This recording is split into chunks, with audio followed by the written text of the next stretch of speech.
Okay, welcome councillors to tonight's council meeting, the first council meeting held in a virtual reality, but we're accommodating the COVID-19 pandemic.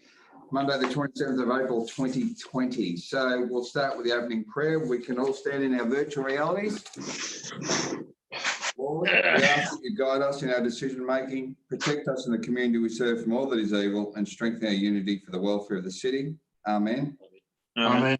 Acknowledgement to country. I would like to acknowledge the Wiradjuri people as the traditional custodians of the land that we meet upon today, and pay my respects to the elders past, present and future.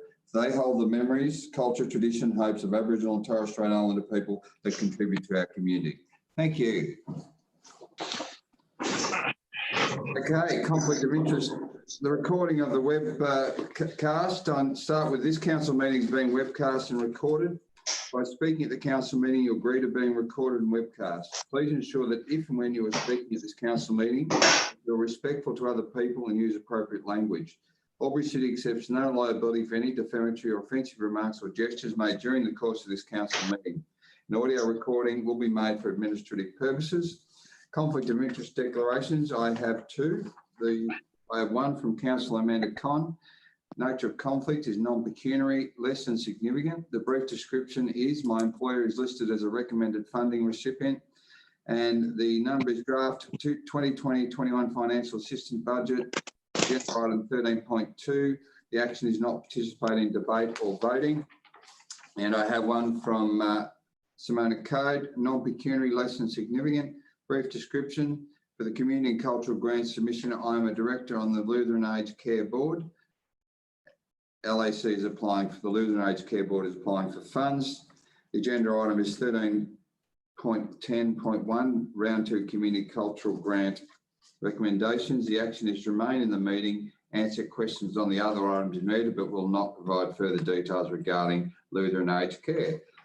There are our complete conflict of interest declarations. Any other councillors that have any late they wish to raise? No? Mr. Zaknich. Thank you, Mr. Mayor. This advice relates to disclosure of political donations and requirements of the Environmental Planning and Assessment Act. The Act requires under section 10.4, requires a person submitting planning applications or submissions regarding a planning application to disclose any reportable political donation and or gifts to any local councillor or employee of the council. Reportable political donations include those of or above $1,000. The disclosure statement forms are available on Council's website or from the Customer Service Centre and must be lodged in accordance with the Act. The forms are also available at the back of the chamber during meetings. In dealing with development applications, councillors need to take into account specific matters contained in the Environmental Planning and Assessment Act. Accordingly, the provisions of section 1.15 in 1 brackets of that Act are set out in the Council Officer's report detailing issues to be considered. The Local Government Act 1993, section 375A requires that a division be called whenever a motion for a planning decision is put at a meeting of the council. Planning decision means a decision made in the exercise of a function of council under the Environmental Planning and Assessment Act, including a decision relating to a development application, an environmental planning instrument, a development control plan, or a development contribution plan under that Act, but not including the making of an order under Division 9.3, Part 9 of that Act. Thank you, Mr. Mayor. Thank you, Mr. Zaknich. We have no apologies, and the first item is CM5, which is a Mirror Minute 5.1, which is the COVID-19 financial support, which I request to move to Council for the Council's consideration. And it begins that Council 1 calls on the Federal Government and New South Wales Government to urgently deliver comprehensive and multifaceted financial report and stimulus packages to local government to enable them to continue to operate effectively and provide essential services due to the COVID-19 pandemic. 2 calls for the packages to include the following measures: increasing financial assistance grants payments to 1% to help councils maintain essential functions and services, acknowledging the increased costs of mounting revenue losses arising from COVID-19 brackets and drought and bushfire where affected close brackets, as well as giving council capacity to provide hardship assistance to businesses and residents. Immediate financial assistance to support council employees, especially in early education and care. Providing stimulus funding to councils for projects that will help sustain council operations and boost local economies. This could be achieved through increasing or bringing forward funding under existing funding programs or introducing new programs. Increase access to TAFE, VET and other apprenticeship opportunities that council staff can undertake to address skill shortages, especially for staff in non-essential services who are unable to be redeployed.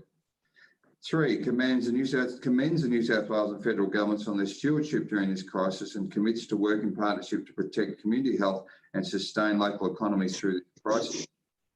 4, writes to the local, federal and state members, the Honorary Susan Lee MP and Mr Justin Clancy MP, Prime Minister the Honourable Scott Morrison MP, New South Wales Premier the Honourable Gladys Berejiklian MP, Federal Treasurer the Honorary Josh Frydenberg MP, New South Wales Treasurer the Honorary Dominic Paratet MP, and New South Wales Local Government Minister the Honorary Shelley Hancock MP, Federal Minister for Local Government the Honorary Mark Coulton, Federal Opposition Leader the Honorary Anthony Albanese, New South Wales Opposition Leader Jodie Mackay MP, Federal Shadow Minister for Local Government Jason Clare MP, and New South Wales Shadow Minister for Local Government Greg Warren MP to confirm their support for increased financial assistance and stimulus funding for local government to help councils maintain essential services and employment during the COVID-19 pandemic. 5, endorses the local government New South Wales sector-wide campaign to obtain financial assistance, employment support and stimulus funding for the local government sector. 6, advises the local government New South Wales President Linda Scott of the passage of the Merrill Minute. That concludes the Merrill Minute. I'm happy now to put the Merrill Minute. All those in favour? And we're showing items 4, and I've got a question from Councillor Glacken. Councillor Glacken? Unmute your mic. Thank you.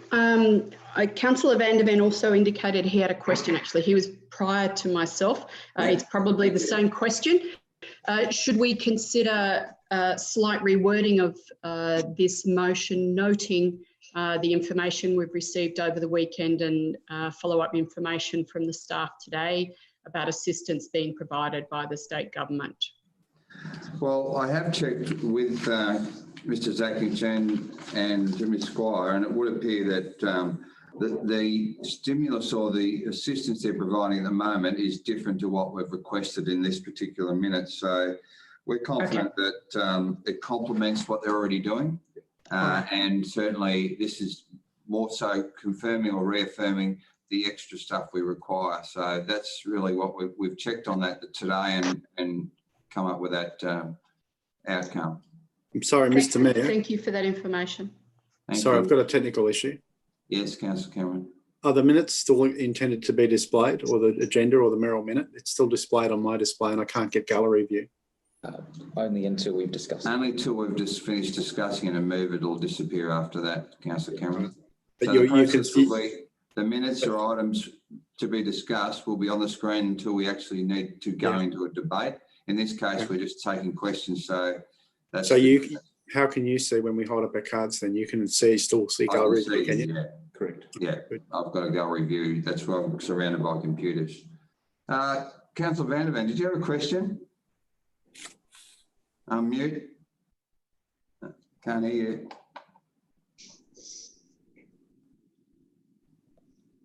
You got it? Extended for especially employees with council, perhaps a note on top of item 3 to say thank you for the for the support of the employees within council through the recently announced packages. So acknowledging the fact that they are trying to do something, but you're right, it hasn't been the funding that's been given has not been addressed in your minute. But I'd like to just suggest a quick word under item 3, noting the funding that's been provided over the weekend. Acknowledgement and thanks for the funding provided thus far. No worries. Okay, no problem at all. Happy to include that. Any other questions, councillors? No? Okay, I'm happy to put the motion. All those in favour? Working well, thank you. The motion is carried. Okay, we've got item CM6 action plans. If I can get a mover, thanks. We've got Councillor Vanderman and Councillor Vanderman. Happy to move that motion? Yeah, do I need to read it out still? Just recommending, we can moving as a motion, the following action plans be received and noted. Actions complete for noting only. 2 actions awaiting response from external parties. 3 actions in progress, and 4 long-term issues more than 3 months. And I do have some questions around that, Mr. Mayor. No problem. I've got 3 or 4 asking questions, and I've got Councillor Fairley seconding. You happy to second, Councillor Fairley? Yes, Mr. Mayor, I second the motion. Thank you. Okay, questions. I've got Councillor Vanderman. You can start off if you like. Yeah, I'm just going to find it in my. It's around the electronic options. CM 16.1 on page 18 of the electronic agenda. Yeah. Where it's a notice of urgent business was put on the 23rd of March, notice of urgent business postal electronic option for local government election. And the action taken was local government elections scheduled for September 2020 have been postponed to address the risks posed by the COVID-19 virus. My suggestion here is that we should actually be on the front foot with this, going back to the New South Wales government to say that as they've got nothing to do, the Electoral Commission have got absolutely nothing to do till September next year. That's the ideal opportunity to put in place voting, postal or electronic voting. And to me, it's a no-brainer. Yes, there's been some concerns about the costs associated, as long as it doesn't increase the cost to local government for these elections. I think there's a majority support for this particular move to go to postal or electronic options for local government elections. So I'm suggesting that the action taken might have been appropriate as at the 23rd of March, but I don't think it's appropriate now. I think we need to be on the front foot and sending strong letters, strong recommendations to the state government around getting the electoral system changed. Okay, yeah. Well, thanks, through Mr. Mayor. We'll certainly proceed with that. Thanks, Councillor Vanderman. And just to follow up, Mr. Mayor, if I can, I have had some contact with Mr. MP for Albury, Mr. Clancy, Mr. Justin Clancy. He shares my views, and he will much on side with this particular push. Again, with the proviso that it doesn't unnecessarily increase the cost of elections to communities, local communities. Okay. Happy to provide the letter on the basis of that request, but I've got a couple of councillors that are voting against something that isn't a motion. So I've got to speak with a couple of speaking forward too. So perhaps in the goodness of time, yes, Councillor Cameron.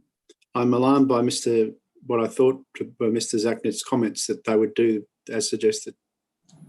I think maybe in the goodness of time, I think maybe not to make it too hard for you, Councillor Vanderman. I think we need to encapsulate that in a motion to the next council meeting so we can actually vote on it, because there's a bit of discussion that needs to be had about it. Do you come with that? I honestly can't understand why anybody would have concerns about this on the basis of, my goodness, Victoria can do postal voting and we can't? Really? I suppose any representation we make has to be a consensus of council, so we need to be able to present that view and have that discussion. And whether I don't disagree with you, but there are others that do, and I just think we need to give them the opportunity to have a voice. Well, I will then raise an issue now, a motion for urgent business at the conclusion of the meeting. So I'll move that motion. I'll foreshadow that will be something that I will be asking for later on in the meeting. Okay, we can consider that at the end of the meeting. Any other questions in relation to the action items, councillors? Yes, Councillor Stutchbury. Thank you, Mr. Mayor. My question through you is to, I think, Mr. Ferris in regards to the local traffic committee item, but in fact it doesn't relate to that. It relates to the pedestrian crossing in Creek Street. Mr. Ferris, have we heard from Transport for New South Wales about the pedestrian crossing at Creek Street. Mr. Ferris? Yeah, through you, Mr. Mayor. Yes, I've had a couple of meetings with Transport for New South Wales. The original signage that we were proposing, they're not supportive of, but they've provided us with an alternate sign. We're working through some baseline data which they require as part of the trial, and we'll present that to them, and we'll provide councillors with an update this week with regard to that project and a number of projects. Thank you. Okay, thank you. Any other questions, councillors? Okay, I'm happy to put the motion. All those in favour? We have Councillor Vanderman, Councillor Thurley, Councillor Stutchbury, Councillor Cameron, Councillor King, Councillor Con, Councillor Doxey and Councillor Glacken. The motion is carried. Thank you, councillors. So, CM7, we have confirmation of the minutes of the previous meeting held on the 23rd of March. Councillor Doxey, you need to unmute. Thank you. That the minutes of the council meeting held on Monday, 23 March 2020 at 6 p.m. be confirmed. Thank you. And a second to Councillor Thurley. I'll second the motion, Mr. Mayor. Thank you. Councillor Doxey, do you wish to speak to those minutes at all? No, thank you, Mr. Mayor. Okay, happy to put the minutes. All those in favour? Of Councillor Doxey, Councillor Con, Councillor Glacken, Councillor King, Councillor Stutchbury, Councillor Cameron, Councillor Thurley and Councillor Vanderman. I declare the motion carried. We have no reports from community forums. We have no notices of motion, no presentations and deputations. Reports from minutes of committees and working parties. 11.1 minutes of the audit and risk improvement. Councillor Thurley. Thank you, Mr. Mayor. I move that council receive, note and accept the minutes and recommendation of the Audit Risk and Improvement Committee meeting held on 27 February 2020, and I nominate Councillor Hank Vanderven as a substitute representative for the Audit Risk and Improvement Committee. Thank you. Second, Councillor Glacken. Can you turn the mic on, thanks, Brad?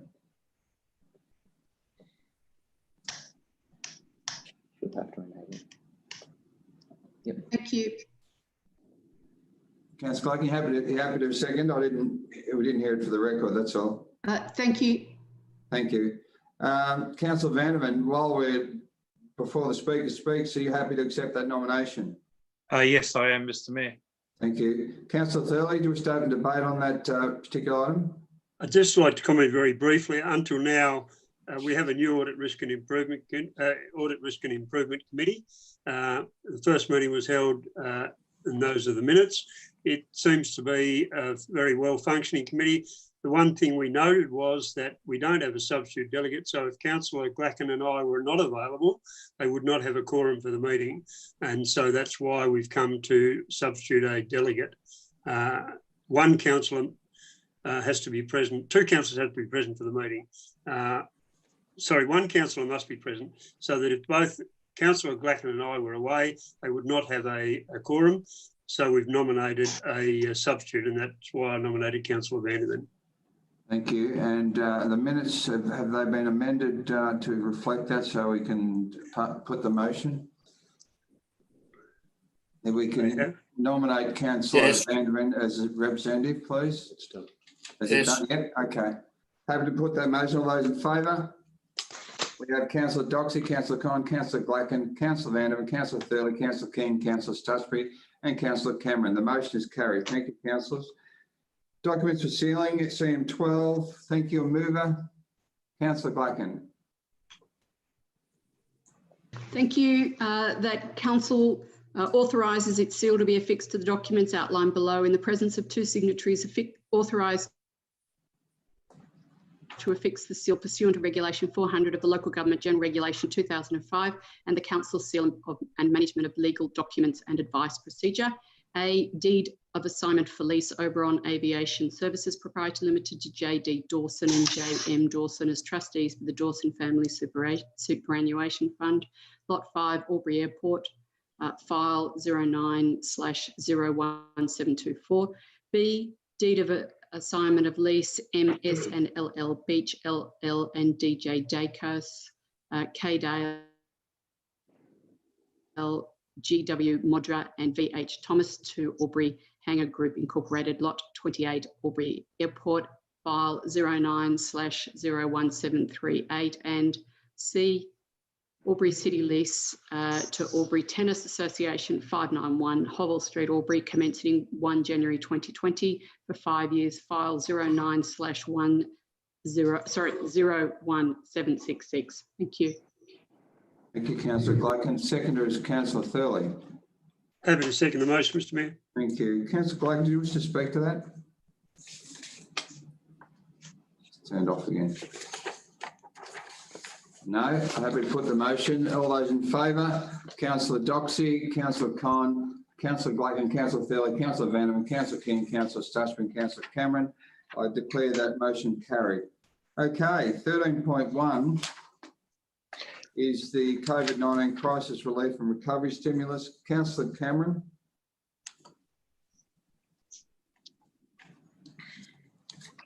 Sorry, I'm unmuted now. Yep. Okay. I'd like to move the following motion. 1, include the following measures in the draft 2020-21 year operational plan and 2020 to 2024 4-year delivery program or upcoming quarterly budget reviews. A, 0 increase to water and waste management charges 2020/21. B, waive lease licence fees for community and sporting groups for 2021. C, waive refund licence fees for community and sports groups for the period 1 April to 30 June 2020. D, 0 increase to waste management centre charges. E, 0 increase to existing non-statutory fees and charges. F, no new debt recovery action to be taken on overdue rates and water notices from 1 April to 1 October 2020. G, apply 0% interest on overdue rates from 1 April to 1 October 2020 on request. H, apply 0 per chair fee for outdoor dining in 2020-21. I, refund the $77 per chair outdoor dining for the period 1 April to 30 June 2020. J, defer payment due on commercial lease licences for the period 1 April to 1 October with 0% interest to apply to late payment on request. K, apply the mandatory code of conduct SME commercial leasing principles during COVID-19, subject to adoption by the New South Wales Government. And M, visit Albury-Wodonga Destination Marketing Activation Program.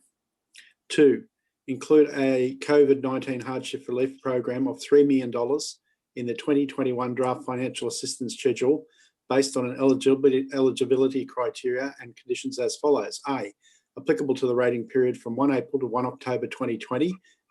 B, applications open to all affected ratepayers unable to pay amounts after the 6-month interest-free deferral period.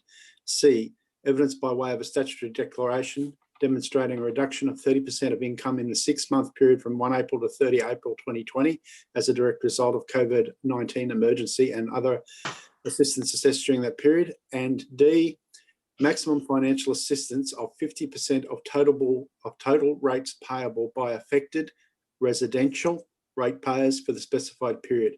And I stress that I've again added the word residential from my earlier draft today, which the staff may not be aware of, for which I apologise. So D would read, maximum financial assistance amount of 50% of total rates payable by affected residential ratepayers for the specified period. So I need to put affected before residential. Okay. Residential's in there. Yeah, we need the word affected, that's all. No, wrong. It's the other way around. Affected is there, residential was not there. Well, we've got residential there, we haven't got affected. He's not reading the one on the screen, so. Oh, am I not? Yeah, it's payable by residential ratepayers for the specified period on my screen. Are you comfortable with that? Yeah. Councillor Cameron, you comfortable with that? Yes, I am. And we can just, in that case, we can dispense with that affected. It's real. Okay, no worries. Councillor Stuchbury? Happy to second that, Mr Mayor. Thank you. Councillor Cameron, do you wish to open debate on that motion? Thanks. Oh, thank you, Mr Mayor. I'll be brief. Look, I thank the staff for the work that they've done on this. This has been a subject of a lot of back and forwards for myself through Mr Zatnich's office and his staff's office and Justin over the last 4 weeks. We are not in total agreement, of course, on the quantum, but and some of the minor specific details, but overall the concept has been very well supported and accepted by the staff, and I thank them for their work. They also identified the two-part process where someone should apply for rate relief for a interest pause, which is available under the legislation, and then following on from that would be considered for hardship. So thank you for the work done by the staff on this. This is a once in a lifetime, I hope, event. It is an extraordinary event and it requires an extraordinary level of commitment. It may be that we do not expend $3 million in total. And you will notice that my motion also dropped out the proposed in the report, the proposed reduction in the waste levy. So it is a net $2 million more commitment than the report. However, I believe that we have the capacity to withstand such a large amount. And given the nature of this event, we need to do it. It'd be better to allocate the money and have our finances predicated on that allocation and then find we don't have to spend the money. Be much more preferable to do that, I believe, than to allocate a smaller sum and then have to come back and try and allocate more money and find more money. Thank you. Thank you, Councillor Cameron. A question from Councillor Vandervan. Councillor Vandervan, question? Thank you, Mr. Mayor. Through you to Councillor Cameron. So the only difference between the original motion as recommended, or the recommendation, was the fact that the relief program is 750,000 as against your 3 million, and there's one other item in the A to M, because in the original recommendation or in the item that was put up on the screen, there wasn't an M, there was only an L. Anyway, can I answer that, please, Mr. Mayor? It's important that I answer that. Yes, Councillor Cameron. First of all, A to K is re-enumerated because I've deleted out in my version. I've deleted out the proposed reduction in the waste levy.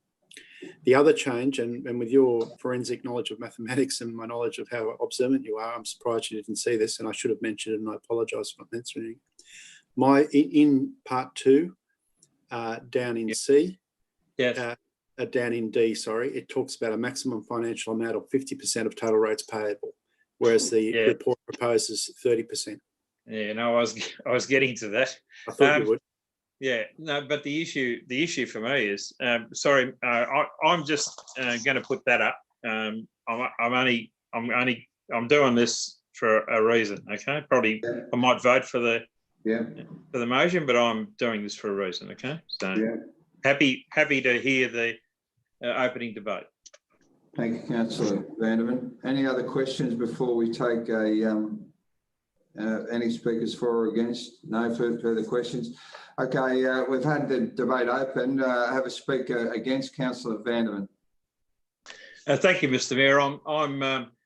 I'm cognizant of what Councillor Cameron's trying to do.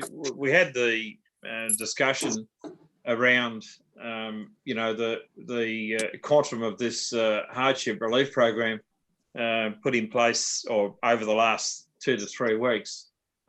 I'm disappointed that the decrease of $40 per property domestic waste charge has been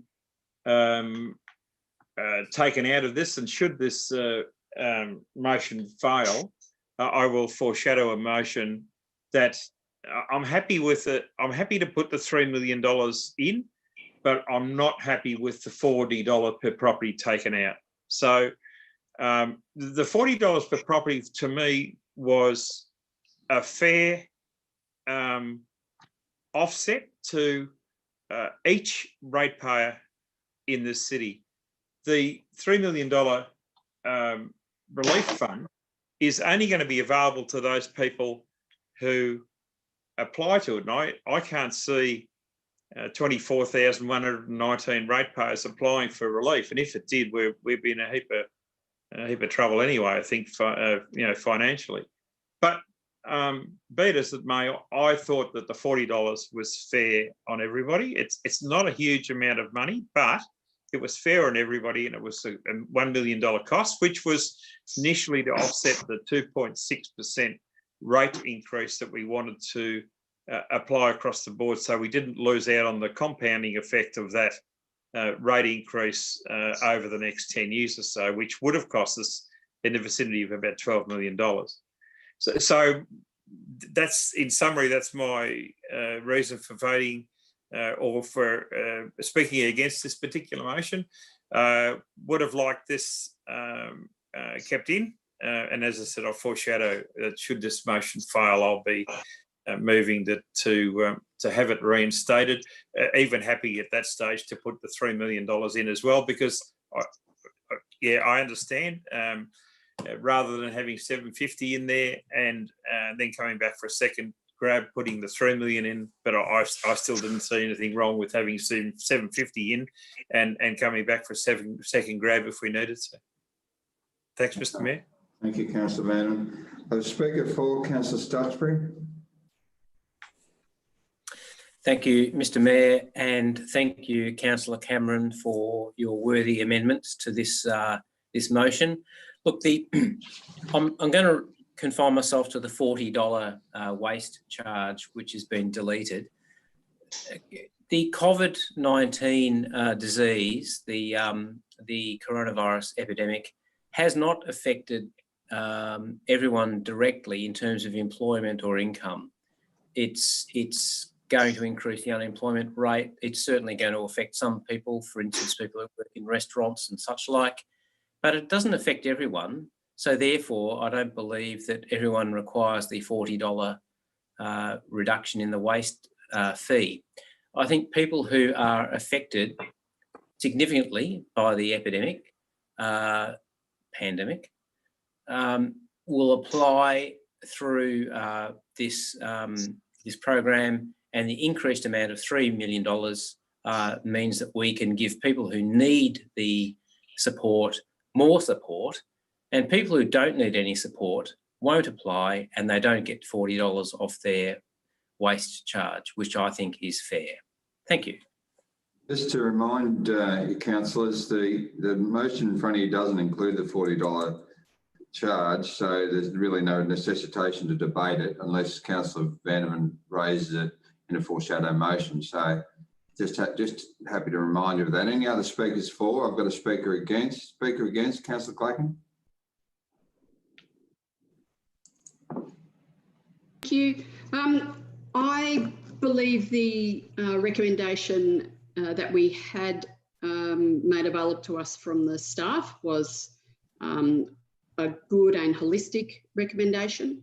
I think it encompassed a lot of what we had been discussing and information we had been receiving over a number of weeks. I am disappointed that we've cut out some of those items. I am disappointed that we're dealing with only residential components being able to apply for assistance after certain considerations. And I do actually believe that everyone is being affected by COVID-19 in some way, shape, form or other. Whether it's a direct financial implication or otherwise, I believe everyone is being affected. And I thought that this gave us a good way in which we could ameliorate that across our community to give some relief and assistance for everyone. And so I'm not completely against, but I don't wish to support the slightly alternative version of the motion that is before us, and would support the suggested foreshadowed motion of Councillor Vanderman. Okay. Should this motion indeed be lost. Thank you. Thank you, Councillor Clacken. Question for Councillor Vanderman. I speaker for Councillor Thurley. Question, Councillor Vanderman? Yeah, just a question through you to Mr. Finlayson. What's the estimate of the impact of the 2.6%? Is it going to affect the majority of our ratepayers? Because weren't there also some revaluations this year that impacted on our rate notices, or will impact on our rate notices? Mr. Finlayson. Through you, Mr. Mayor, thank you for the question. The average increase overall is 2.6% due to the rate peg set by the state government. The majority of our 25,000 properties that are pay rates, 22,000 of those are residential, and their average increase is 2.2%. The next biggest category is business properties, where we have around 1,700 properties. Their average increase is 2.1%. There are other categories including residential village, rural residential, farmland and business village. And so their increases vary, but in terms of the total number of properties, they are far less than our residential and business property assessments. So just to follow up, Mr. Mayor, if I can. Yeah. So it's fair to say, through you again, Mr. Mayor, to Mr. Finlayson, it's fair to say that both the increases to rates and the waste levy that decreased for $40 per property were going to impact the majority of ratepayers in this city. Mr. Finlayson. Through you, Mr. Mayor. So obviously residential ratepayers benefit from our waste management service and the curbside collection and the like. We also have half of those 1,700 business properties that utilise our non-residential waste management service, and they would also benefit from a reduction in the waste management charge if that was council's decision. Okay, thank you. Councillor Vanderman, just to pose a question in relation to Councillor Cameron's proposed motion, is it only the decrease of $40 per property that you're opposed to?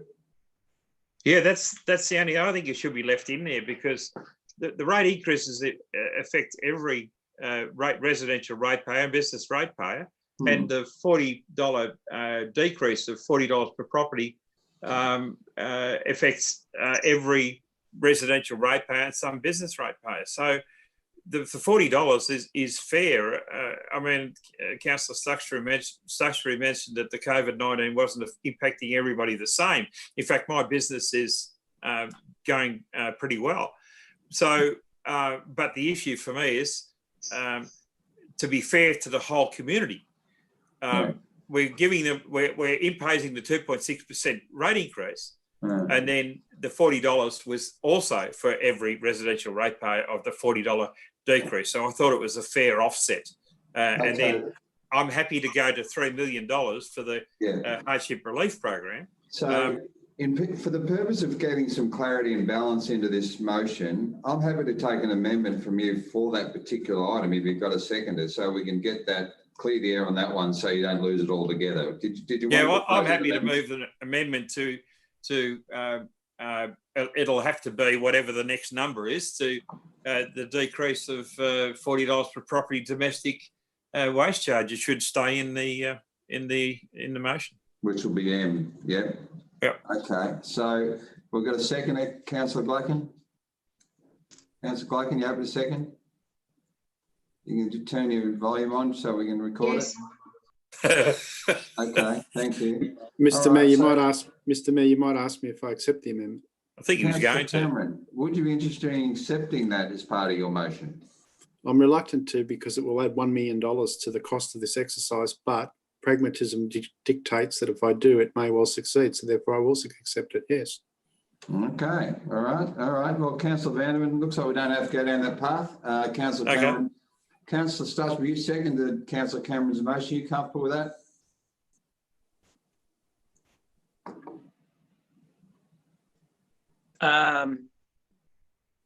No.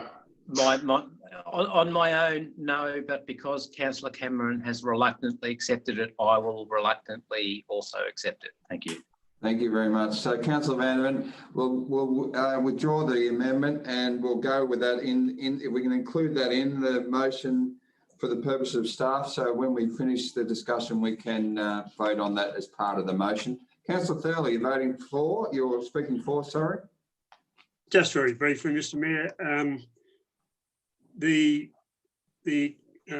I think it's wise to extend the amount of money available for the hardship relief. $3 million is a figure, it's a figure just on paper. It probably won't be expended. But if we vote on that tonight, what it means is that our staff will need to consider that in the forward planning and the forward budgeting. So it will be there as a contingency. It's a paper entry. If it's not allocated and not spent, it hasn't gone anywhere. I do agree that the waste charge reduction ought to be there because we are applying the full rate increase of 2.6%, and this gives some relief to property owners and general ratepayers. So I will vote in favour of the motion as it now stands. Thank you, Councillor Thurley. Just to give you clarity around the projects and services for the $3 million, Mr. Zackney, did you wish to just give the council some clarity on where those funds will come from, please? Yeah, thanks. The question through you, Mr. Mayor. So in terms of our unrestricted funds, unrestricted reserves, cash reserves, that's where that funding will come from. It'll mean that the deficit will be slightly larger as a result, the projected deficit. But again, this is something we'd go out to, once council endorses the draft budget, we'd go out to community consultation on and come back to you in June with any further adjustments or suggestions that come through. So essentially we've got, certainly got the cash in unrestricted reserves, as we've indicated previously, to fund that additional $2 million. The $1 million, of course, from the domestic waste management charge reduction was always to come from the Domestic Waste Management Fund, which is essentially quarantined for that purpose. Thank you, Mr. Zackney. Question from Councillor Glacken. Councillor Glacken. Thank you. My question is with reference to the funding for the New South Wales Government as promised over the weekend, or raised as something that will come in the future. Will some of that be able to be utilised to offset the additional 2.25 million that Councillor Cameron has put into his motion? Thank you. Thanks for the question through you, Mr. Mayor. That sort of support through the Job Retention Fund, or whatever it's to be called by the state government, we still to determine the details of whether we'd be eligible. We'll do that over the next week or so, but essentially that would come in to offset our operating costs to do with employee costs, so that where we're seeking to retain employees as opposed to standing down or reducing the workforce during this time, that's where the funds are to be targeted. So they won't go directly to support the COVID relief package as proposed by the council. It would be to offset operating costs as a result. Happy? Yep. Okay. Councillor Conn, you had your card up for a while. Did you want to speak for or against? No, you're happy. Councillor King, you're speaking against the motion. Yes, I was happy with Councillor Cameron's original motion. Personally, I don't need the $40 discount. There's a lot of people and businesses in Albury that that haven't had a financial effect, and I think this broad brush approach to just basically, starving ourselves of $1 million, I don't think it's prudent, and I am voting against it. However, in principle, I would have voted for the original motion. And again, I echo Councillor Stutchbury's comments that that there are a lot of businesses that are going okay. A lot of people aren't unemployed, and a lot of those people are people that own houses and businesses. So I just think we're ripping up $1 million. And if we needed it, again, come back, but $3 million is a lot of money. Thank you, Councillor King. There appears no further questions or debate on this issue. So, Councillor Cameron, did you wish to close debate? Thanks. No, thank you. I have nothing further to say other than say thank you, my fellow councillors. Okay. Happy to put the motion. All those in favour? Councillor Doxey, Councillor Conn, Councillor Glacken, Councillor Vanderman, Councillor Thurley, Councillor Cameron, Councillor Stutchbury and Councillor Mack. Those against is Councillor King. So I declare the motion is carried. Thank you, councillors. The motion has been adjusted as there is an M at the bottom, so it's carried. Thank you, councillors. Thank you for your patience. Okay, we're up to 13.2, which is the financial assistance budget. I need a mover, thanks. Councillor Vanderman. Thank you, Mr. Mayor. Happy to move that Council A adopt the draft 2020-21 Albury City Financial Assistance Schedule, including the following allocations in response to requests received for the 2020-21 financial year. 1, Art, Craft and Activities Group, including incorporated, 10,032, 3-year agreement, 2021-22, 10,032, 2022-23, 10,032. 2, Australians for Mental Health, $3,718. 3, Gateway Health, $5,000. 4, Master Swim, $1,920. 5, Survivors of Suicide and Friends, $4,000. 2-year agreement, 2021-22, $4,000. 6, the Rites of Passage Institute, $10,000. 7, the Scott School Albury Pipe Band, $7,500. 8, the Westside Community Centre Incorporated, $17,516. And 9, Wodonga Urban Land Care Network, $15,045. And B, place the draft financial assistance schedule on public exhibition as part of Council's draft 2020-21 operational plan. Thank you, Councillor Vanderman. Councillor Thurling, you wish to second? Happy to second the motion, Mr Mayor. Thank you. Councillor Vanderman, just have a question from Councillor Glacken. Councillor Glacken, question? Thank you. Through you to the most relevant member of staff, with reference to Gateway Health and the ball, the rainbow ball, is it proposed that the ball will ultimately be self-funding? And why isn't it self-funding? I can't understand. Do they not sell tickets? Do they not ask for a contribution from the participants? There are lots of balls held across the Twin Cities that are self-funded and lots that actually raise money. So I'm not quite sure why this ball, the rainbow ball, isn't self-funding or can't raise its own funds somehow, other than asking for financial assistance. Thank you. Thank you, Councillor Glacken. Ms. Kay? Thank you for the question, and through you, Mr Mayor. The Gateway Health Rainbow Ball is in its 2nd year this year. So last year was the 1st year, so it is new. It will develop and it will look towards becoming more self-sufficient in the longer term. At the moment, to be viable, it is seeking contributions from a broad range of councils in the area. And I can't speak on behalf of them, but my understanding is that we'll try to look at alternative and continued funding in the future.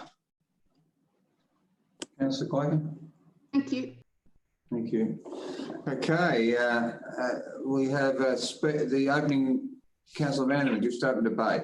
Look, I think that, thanks, Mr Mayor, I think we've had significant discussion and oversight of this of these financial assistance packages. So I will reserve my right of reply.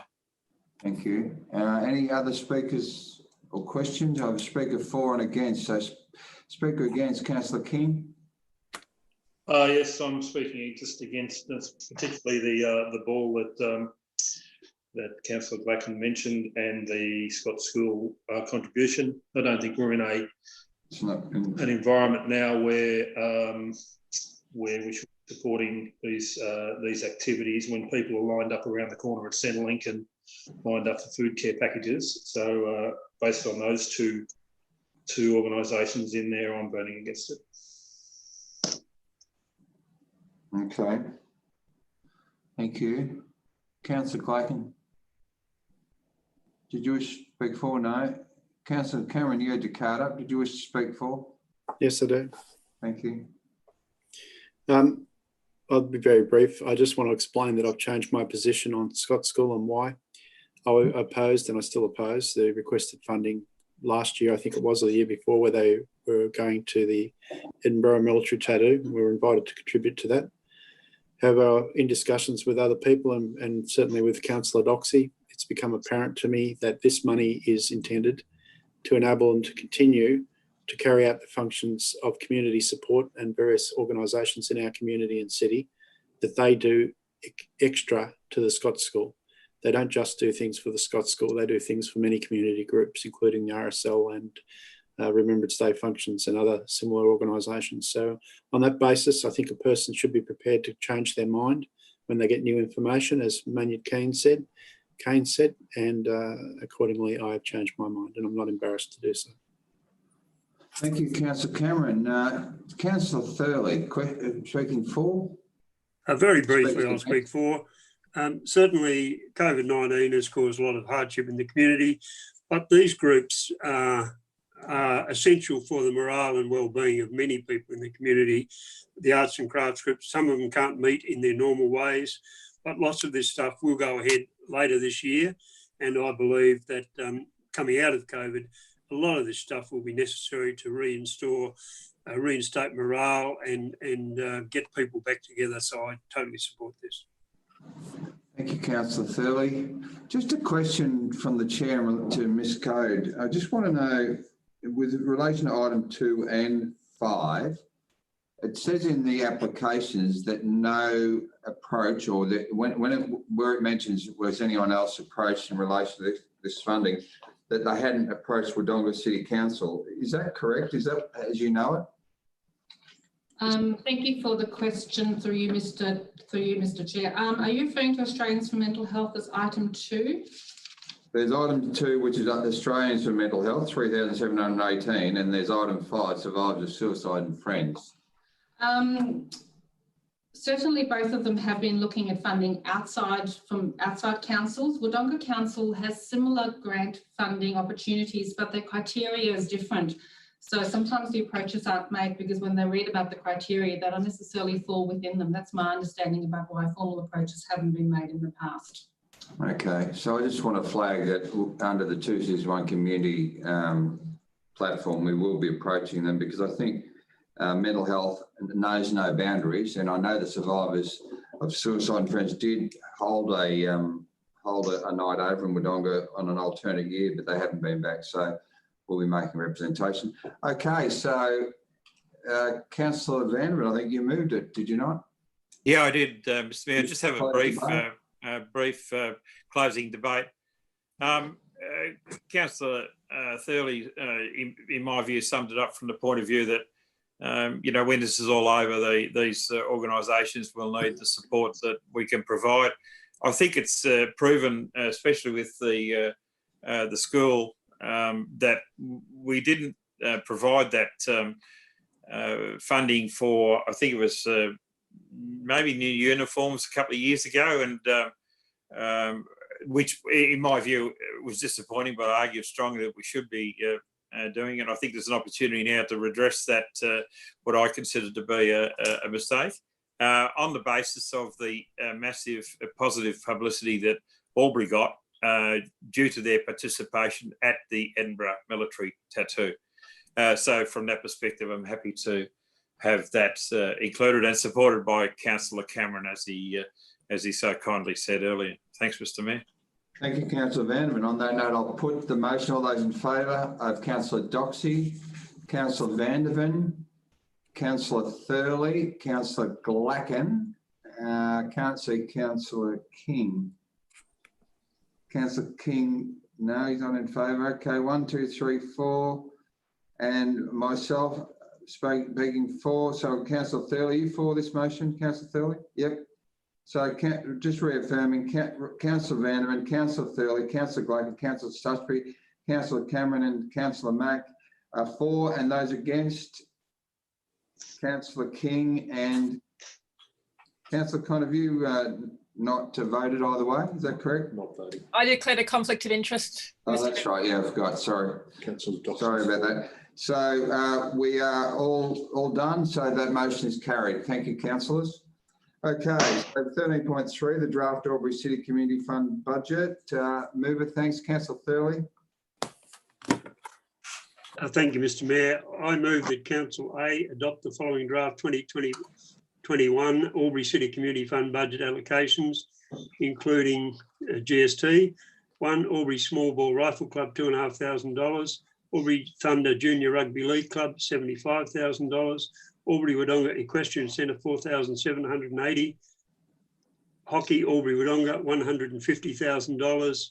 Lavington Bowling Club Incorporated, $66,768, including a $30,000 interest-free loan over 10 years. 6, Melrose Football Club, $81,673. and Ross Circuit Preschool, 10,852. And B, place the draft Albury City Community Fund budget on public exhibition as part of Council's draft 2020-2021 operational plan. Just to confirm, the Ross Circuit Preschool was 582, not 852. So just sorry. Yeah. Seconder, Councillor Stutchbury. Happy to second that, Mr. Mayor. Thank you. Councillor Thurley, no questions. Happy to take opening debate if you like. Very briefly, we've had presentations from these groups. They're obviously dynamic and active groups in the community, and generally speaking, support a large number of people in the community. So I think, as I indicated in the previous item, these will be even more important when we come out of this COVID-19 crisis. And it gives us improved, in most cases, significantly improved infrastructure for the city. And I commend this motion. Thank you, Councillor Thurley. No speakers against. Councillor Vanderman speaking for.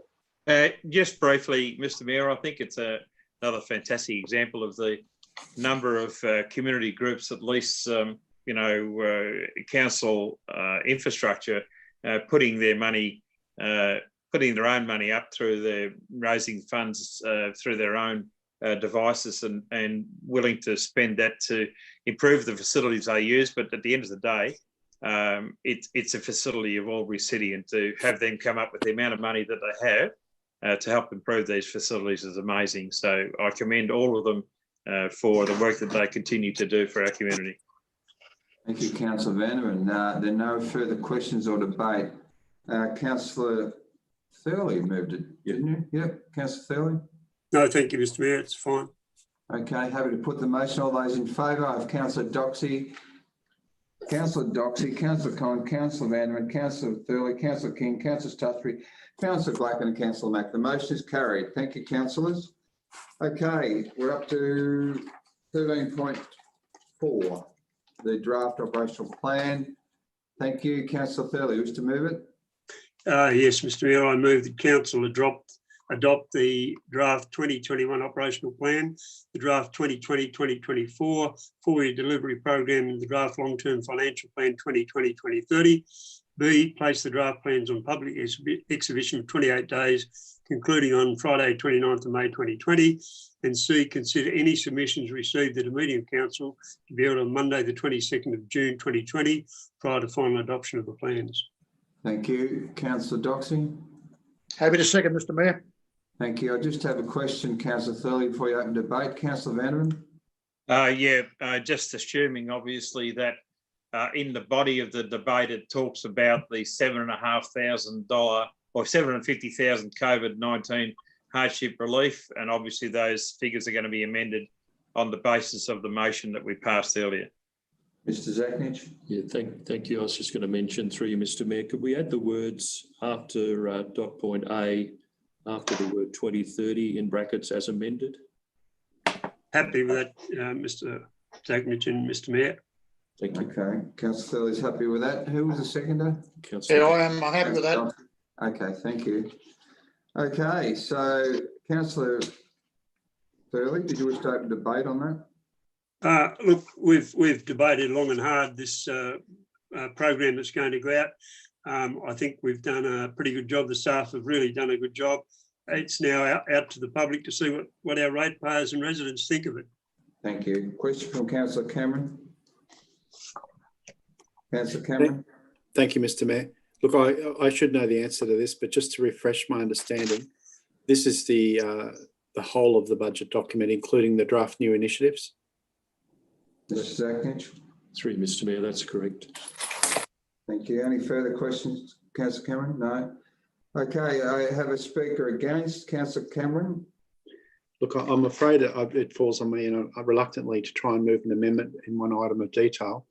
And the proposed amendment is that the report as proposed be adopted, but with the exception of page 57, Hawkview Road, being moved from year 3 to year 1 of page 57 of draft new initiatives. So you're proposing amendment, or do you want to check with the mover and seconder? Well, that would be your role as chairman, Mr. Mayor, I would have thought. Yeah. Okay. The mover, Councillor Thurley, was it? Yeah. No, Mr Mayor, I don't accept the amendment. This will go out on public display. We get another chance to look at it, so let it go out as it is. Councillor Doxey? Yeah, I agree with Councillor Thurley, absolutely. Okay. Councillor Cameron, did you wish to propose? Do you have another question? Yep. So there would theoretically at least be no bar to us or to me moving an amendment at that time. Can I ask through you to the most appropriate member of staff? My understanding is there would be no bar to trying to insert my amendment at that after consultation, which would be a more appropriate time to do it. Yes, thank you. Mr Zacknich? Yes, thanks for the question through you, Mr Mayor. That's correct, Councillor Cameron. And there may well also be other amendments that Council may wish to make as a result of community consultation. All right. That being the case, Mr Mayor, I'll withdraw my proposed amendment. Thank you. Thank you. Any other speakers for or questions? Councillor Vanderman. Look, just again, Mr Mayor, the items of note in the budget are the significant capital new initiatives of $53 million, which is a really positive sign for our community on the basis of that spend will in the majority be local. We know that a lot of businesses are having impacts from COVID-19, not necessarily in the earth-moving businesses, but it does include some of them. But it's great that this amount of money is being put out there to assist, and to get flowing around through our community. Thanks, Mr Mayor. Thank you, Councillor Vanderman. Any other speakers for or questions? No, I just would like to finish off from the chair in relation to the reports that have been before us in relation to the budget. I'd like to thank the staff and congratulate the councillors for delivering a very difficult budget in difficult times, but also commend what Councillor Vanderman has just mentioned and other councillors that as a community-based business and organisation, we have a role to play in providing that on-ground stimulus to recover, and we're the first point of call to recover from this pandemic, and you're all to be commended for your amendments and your cooperation in this process and delivery of this budget, and we'll see what happens in a month in terms of any amendments that might occur. Councillor Thurley, did you wish to close debate? Thanks. No, thank you, Mr Mayor.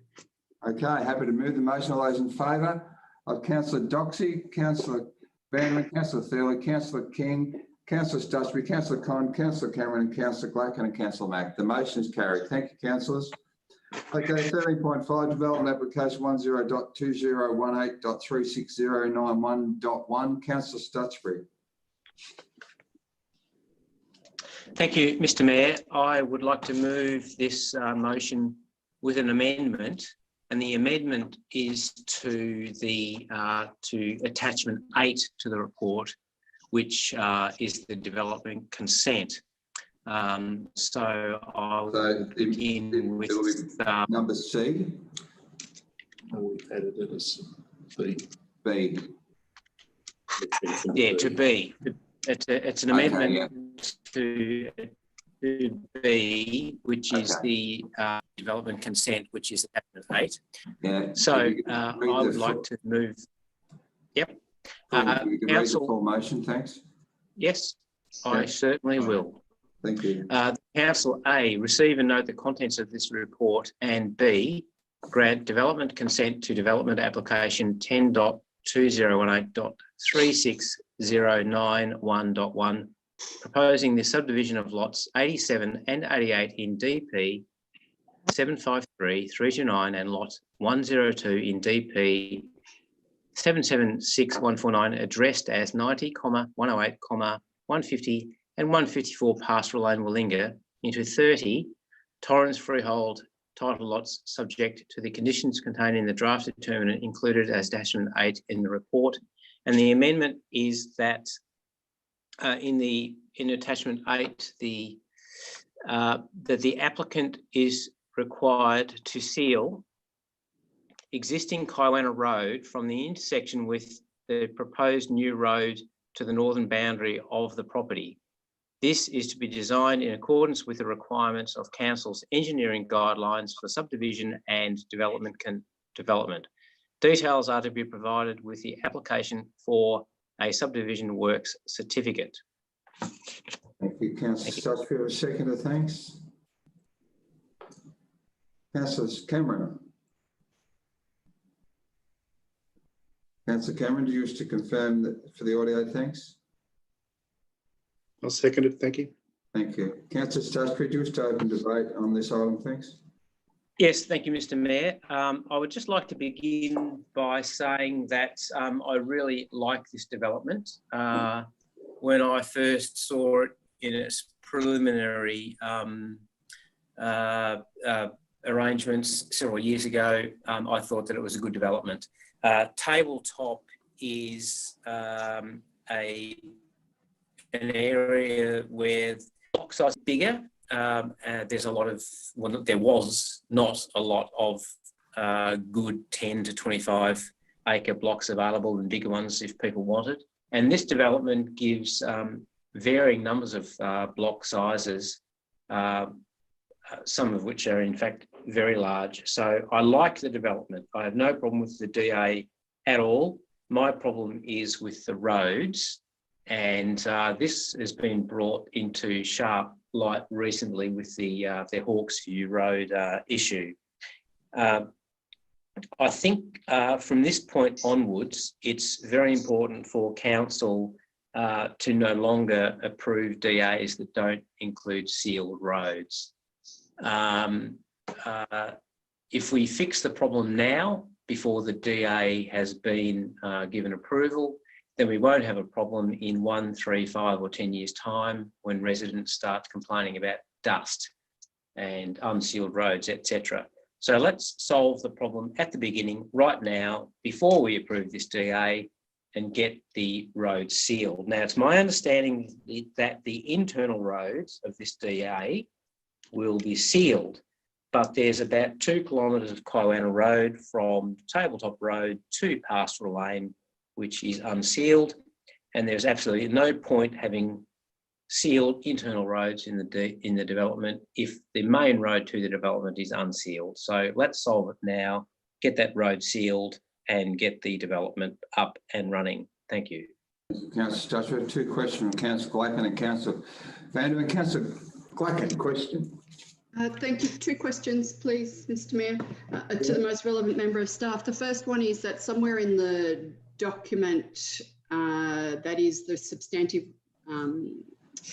agenda document for council, it was listed in there, and I can't find it at the moment, but it was noted there that the roads do not at present require sealing, but Councillor Stutchfield has just said that those roads will be sealed. Can I receive clarification on that? And the second one is with reference, I can find the second one, page 96, the very bottom of our substantive document. It says that furthermore, proposed battle axe handles are 15 metres wide. Can it be confirmed that when the roads were to be sealed, which my understanding was to be in 2035 to 2040, in contrast to what Councillor Stutchfield has just referred to, these roads will then be required to be sealed. Will 15 metres be sufficient? Should there be further division of the 10 acre, etc. blocks that are part of the battle axe areas? Thank you. Christie.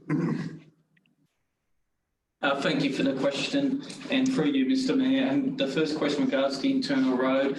Yes, Councillor Stutchfield is correct. All the council's engineering guidelines for subdivision and development do require all new rural residential roads to be sealed. There is a portion in the report there where we did talk about not having a requirement to seal the road due to the low density nature of the development. In that respect, we were talking about the existing access via Kyoana Road. We weren't talking about the new proposed road, which is unnamed in the application at this stage. In regards to the second question and the battle axe relates to the internal accesses for the private properties. So they won't be required to be sealed. That is required to be maintained as would normally do for a driveway access to a rural property. Comfortable with that, Councillor Glacken? Sorry, so it says there at the bottom of page 96, and I've just found your reference, Mr. Christie, with regards to the first part of the question I was asking, and it was at partway down on page 95.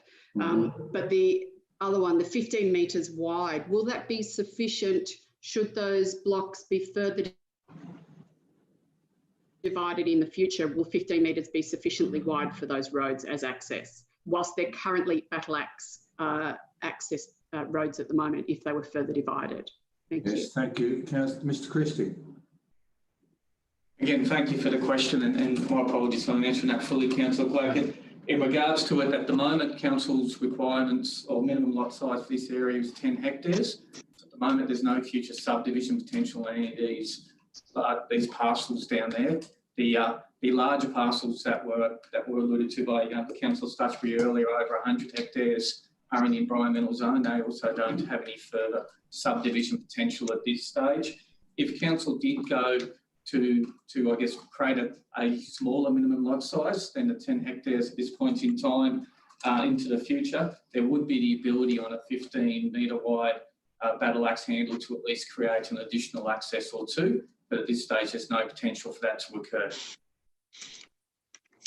Thank you. I just wanted clarification that it would be able to be enabled. So that's great. Thank you very much. Thank you, Councillor Glacken. Question from Councillor Vanderman. Thank you, Mr. Mayor, through you to the appropriate member of staff.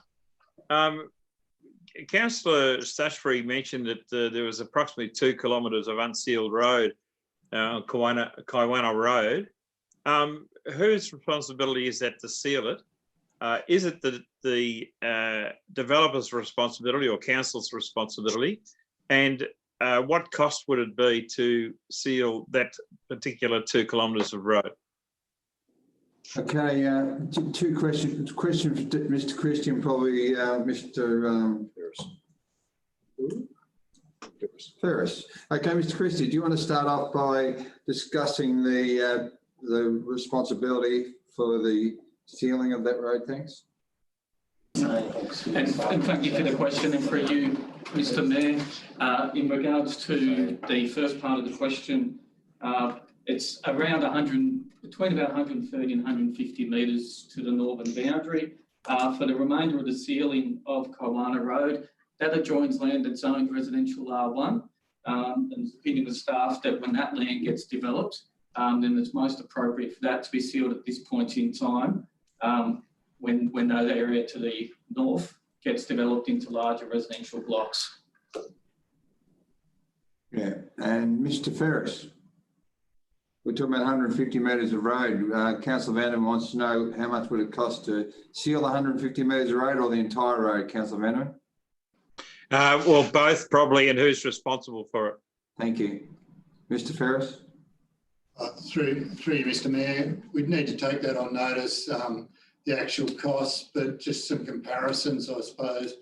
We've just reconstructed Nobles Road. It was around 900 metres, and the cost of it was around $500,000. So this proposal, and as Mr. Christie said, this proposal and the motion at hand covers the sealing of the road up to the boundary, and future development in that area, we would use the same approach, and therefore, as future development happens, they would seal the remainder of that road. So can I just have a follow-up, Mr. Mayor? Yes. So the cost of both the 150 metres and the remainder of the 2 kilometres, that would come out of council's infrastructure contributions for those developments? I can take this one there, Mr. Mayor. Thank you for the question. The northern boundary is according to the condition at the cost to the developer, so the applicant for this development. The remainder between the northern boundary and Tabletop Road, at this stage, that's not included in the contributions plan 2014 because it was outside the scope of the 15 to 20 year horizon that was envisaged. That was the area that was identified in the 30-year plus development area within the Communal Precinct Structure Plan. So if a developer was to come through and develop that lot at this point in time, it would be the developer's cost. It wouldn't be caught up in any development contributions. Okay, thank you. Just for clarification, Mr. Christie, if you could provide the councillors with the information you gave me this afternoon. It is a voluntary contribution at this point, is it not? Through Mr. Mann, thank you for the question. In regards to the condition, it's requiring them to undertake the works. Now, obviously, they may have the opportunity, should council decide to do so at this time, to make a contribution for council to undertake those works. But the condition as it's worded, it requires the developer to design those works and undertake those works as part of the development consent. Thank you. Is there a question from Councillor Thurley I saw before? Councillor Thurley? No, I'll withdraw any question. Okay. Are there any other questions, councillors? Okay. Are there any speakers for or against this motion? We have a speaker. Mr. Councillor Stutchbury, you having debate? Yes, we've got a no more speakers for or against. Councillor Stutchbury, do you wish to close debate? Thank you, Mr. Mayor. Look, just to reiterate, I think this is in fact a good development which fits in nicely with the tabletop area with varying block sizes from 10 hectares up to more than 100. But we just want to fix future problems now before they arise down the track with complaints of dust and poor road quality, etc. So I hope that we can both pass the DA and also pass the improvements to the road. Thank you. Thank you, Councillor Stutchbury. On that note, I'll put a division to council. All those in favour? Councillor Glacken, Councillor King, Councillor Thurley, Councillor Vanderman, Councillor Cameron, Councillor Con, Councillor Stutchbury and Councillor Mack. The motion is carried. Thank you, councillors. Okay, we're up to CM 13.6 Centre Road Car Park Contract 20/01282. Councillor Glacken.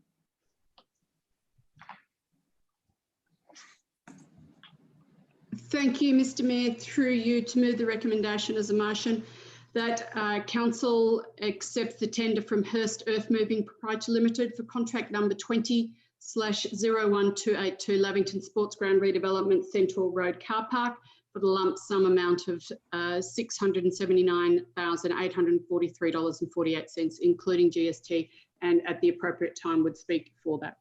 Thank you. Councillor Vanderman. Happy to second that, Mr. Mayor. Thank you, Councillor Vanderman. There are no questions. Councillor Glacken, do you wish to open debate?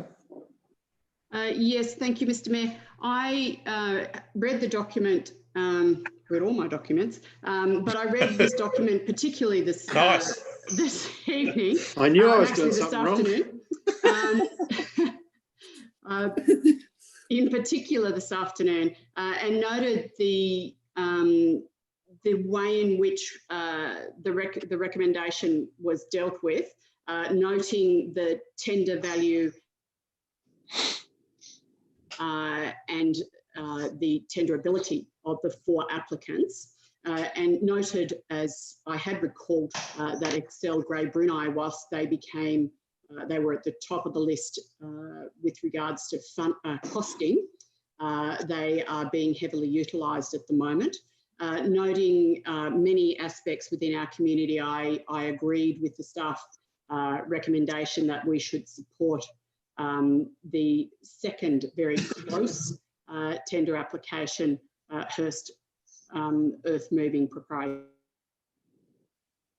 Limited. And I wanted to raise that in my speaking for this motion to make it very clear that the second tenderer had been made as the recommendation by the staff, and I was agreeing with that on the basis of the information in the report that I agreed with. Thank you, Mr. Mayor. Thank you, Councillor Glacken. I will speak against. Councillor Stutchbury. Thank you, Mr. Mayor. I'm not only speaking against the staff recommendation, but I'm speaking against what Councillor Glacken just said. Because what Councillor Glacken just said. Graham, just control your dog. Graham, have you got registration for those animals? Okay, Councillor Stutchbury, continue. Sorry. Thank you. So what Councillor Glacken has just said just makes no sense. So we've got two tenderers which are within QE of each other, about $11,000 apart, which is, I guess, in the context of a construction of this cost, virtually nothing. But what we have is a very good company, XL Grey Brunei, which is busy at present. And the reason that they're busy is because they're good, okay? That's what happens. That's what happens in an economy. If you're good, you're busy. Now, if we go to the qualitative assessment, which is on page 103 of the report, XL Grey Brunei scores 71, and Hearst Earthmoving scores 68. So XL Grey Brunei are not only good because they're busy, and they're busy because they're good, but council staff accept that. So the reason that council staff in this report state that we should choose Hearst is because, not because Hearst is good, or even because Hearst is cheap, because in fact XL Grey Brunei are better than Hearst and are also cheaper than Hearst. The reason that council staff recommend that we choose Hearst, and Councillor Glacken agrees with the staff on this, so therefore I have to credit her with the same skills that the council staff must have. The reason council staff want us to choose Hearst is because XL Grey Brunei are too busy, right? So council staff are able to get into the minds of the directors of XL Grey Brunei and have an understanding that they're too busy to do this job. So therefore we will give the job to a tenderer which is not only more expensive, but also qualitatively less capable. Now, if XL Grey Brunei were too busy to do this job, then they wouldn't have bothered to tender for it, okay? XL Grey Brunei tendered for the job, and their tender is cheaper, and qualitatively they are better than Hearst. So why didn't staff choose XL Grey Brunei? I don't understand, but apparently Councillor Glacken does understand. So perhaps in her closing statement, she can tell us how it is that the more expensive but less quality tender is the one that we're going to vote for tonight. Thank you. Thank you, Councillor Stutchbury. We sort of do away with the personal jibes. That'd be great. Councillor Thurley speaking for. Thank you, Mr. Mayor. I am a little surprised about the comments I've just heard spoken, given that on other occasions we have recommended different contractors for different jobs. One's not recommended by staff. We have the opportunity to change as we see fit. It may not be the staff got into the directors of XL Grey Brunei's head, but the significant statement here is they have received lots of contracts from this council.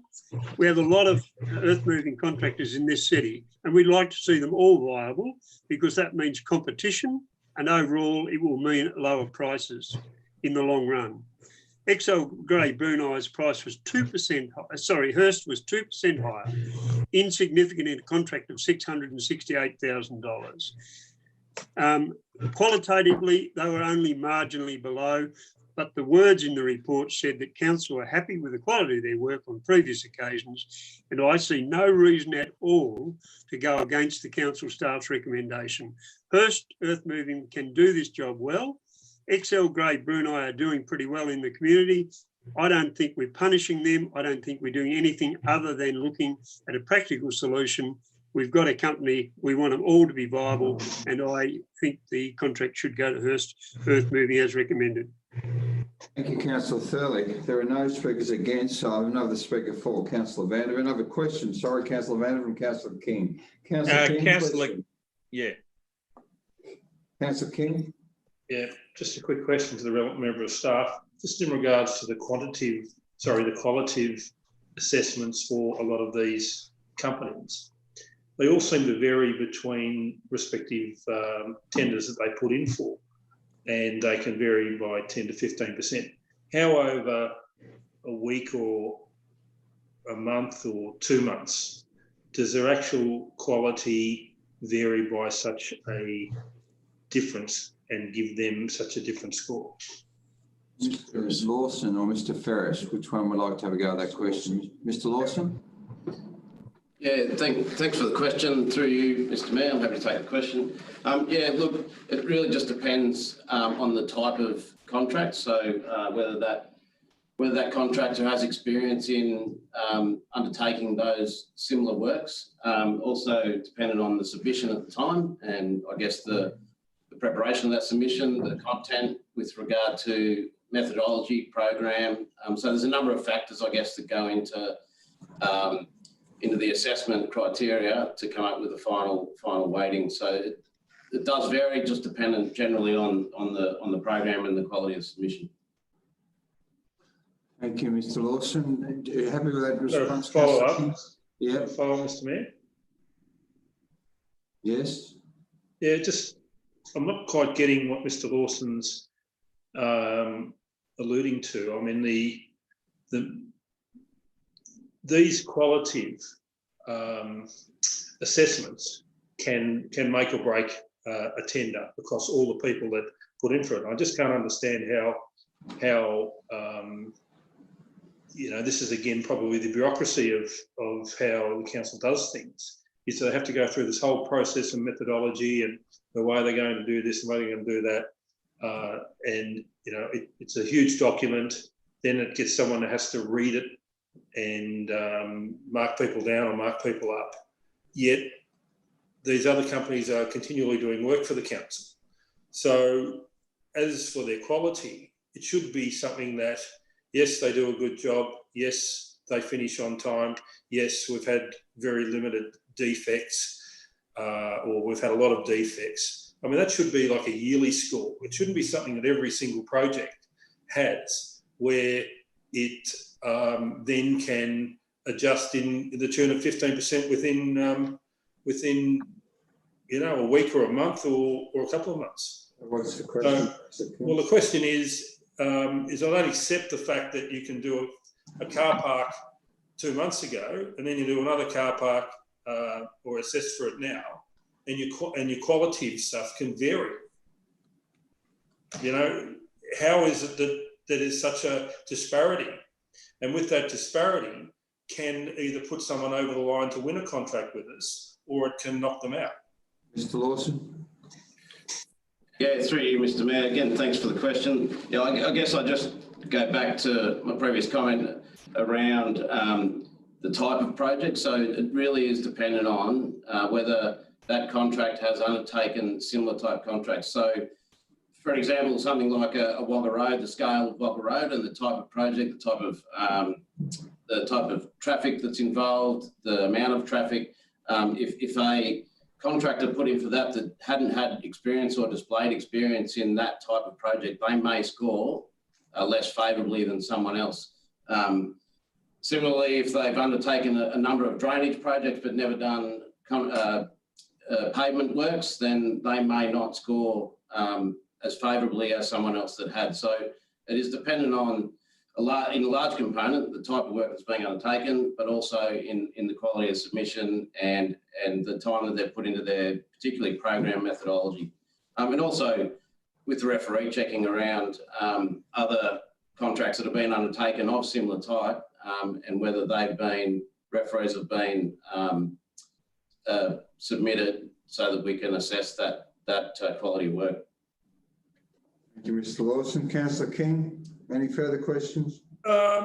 Just on a question of referees, I would think that the Albury City Council is a referee for all of these people and their number one referee. I mean, they all do work for the council. They work in subdivisions. They all do footpaths. They all do that sort of stuff. They interact, your staff, Delaney's are doing work out at Nexus. You know the quality of their work. And I just, I'm not sure how we have to go and get referees from someone for our own clients. Awesome. Anyway, we're not getting anywhere here with this. I understand that. Mr. Lawson? Yeah, through you, Mr. Mayor. Yeah, certainly if a contract has undertaken work for council, we do take that into consideration when considering the quality of their work. but we're only one of the other referees that are nominated within their submission. Thank you. Councillor Thurley, you had a question of a speaker against. Councillor Thurley, you have a question? No, thank you, Mr Mayor. Thank you. Councillor Con, you wish to speak against the motion? Thank you, Mr Mayor. My understanding is that in doing the qualitative assessment, the staff already take into account capacity.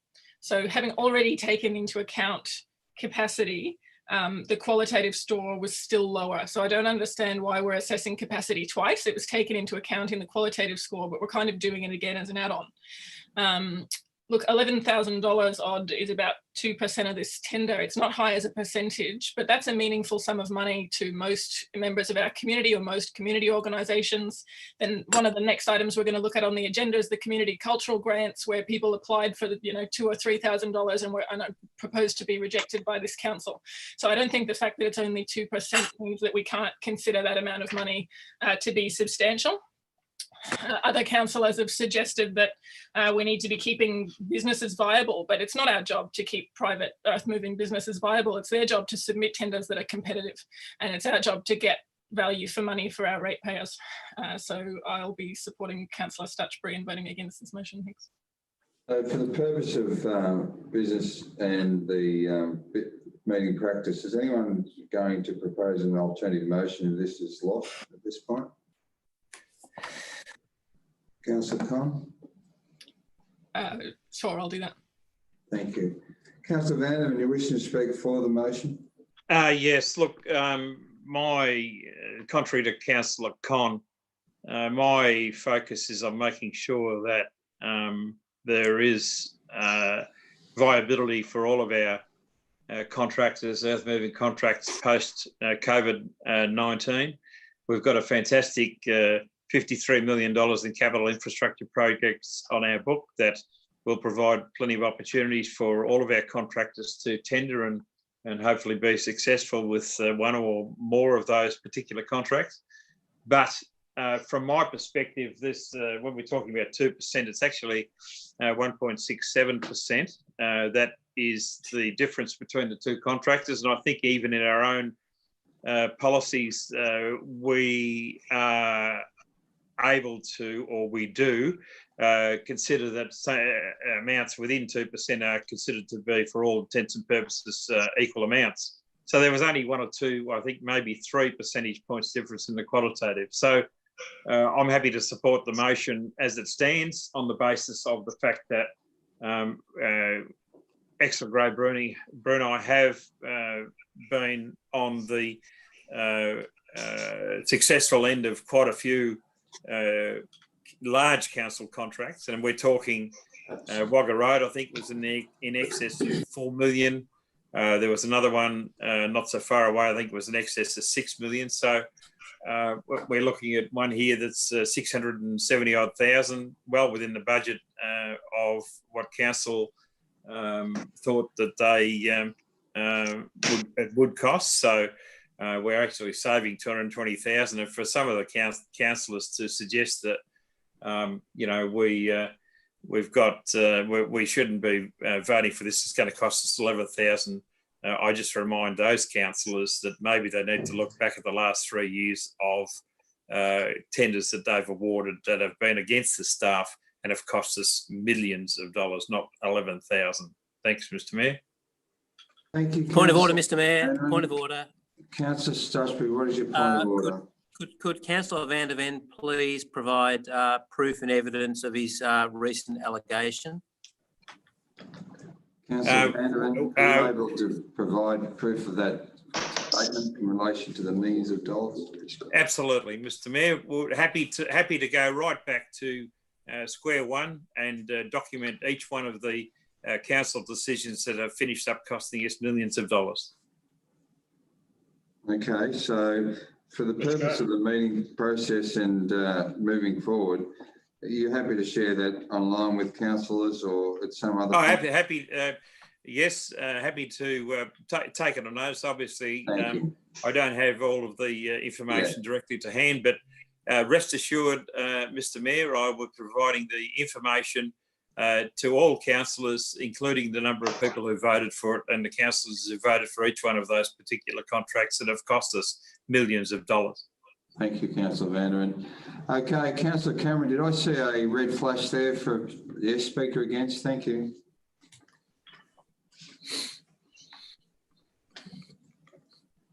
You're muted. You're muted. It's appropriate that it's a red card, Mr. Mayor, because some of our councillors that would appear have suddenly become socialists. I thought that was my prerogative. I'm not finished yet. Okay.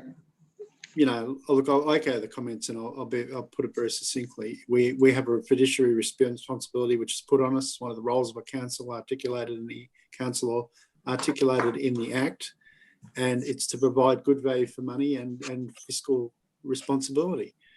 It is reasonable to engage in grant processes, and we've earlier tonight all agreed that we should put up $5 million extra because of the extraordinary circumstances. But in this particular case, it's just not justifiable that I can see that we should not award it to the lowest tenderer. The suggestion that Grey Brunei is too busy, well, I think Grey Brunei are best placed to know how busy they are and what their resources are and what additional resources they may bring in if they win the contract. They are, after all, a very large statewide and nationwide company. And our criteria should be, are they capable of doing the job? Is it the best price if they're capable of doing the job? And the answer to that tells me that it should be Grey Brunei. Thank you. Thank you, Councillor Cameron. Are there any more speakers for or against? Any questions?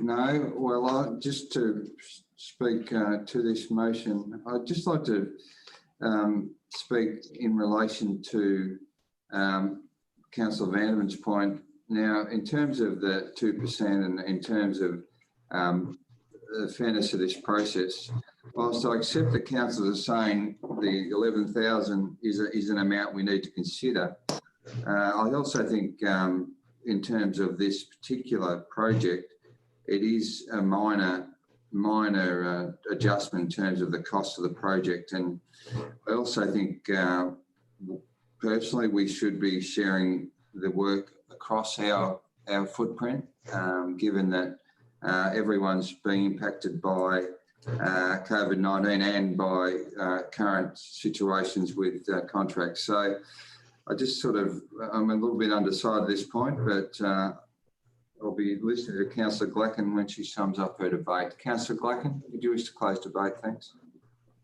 Thank you, councillors.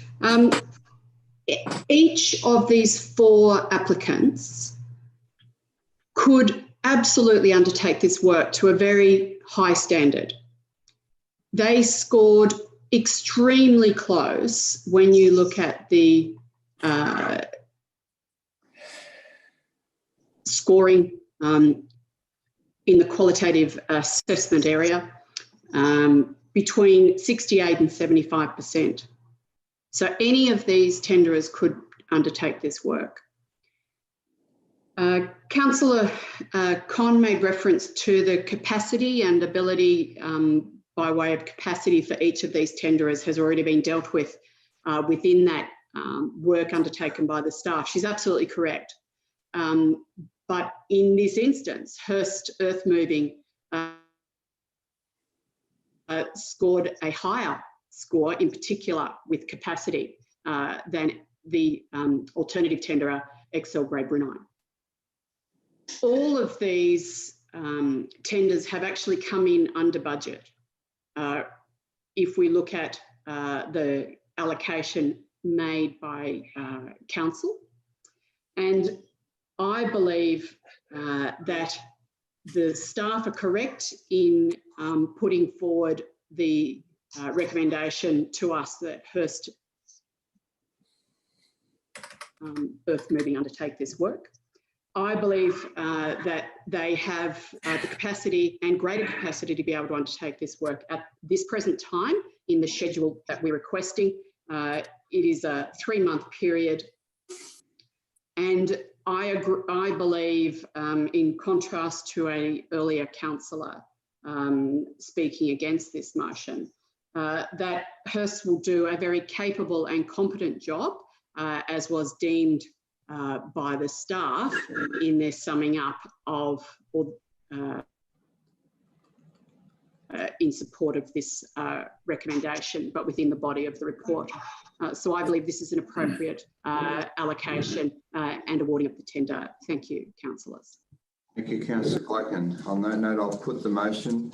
All those in favour of Councillor Doxey, Councillor Thurley, Councillor Vandervan and Councillor Glacken and Councillor Mack. Those against, Councillor Cameron, Councillor Con, Councillor Stutchbury and Councillor King. The motion is carried. Thank you, councillors. 13.7, the Bunton Park Master Plan. Councillor Con.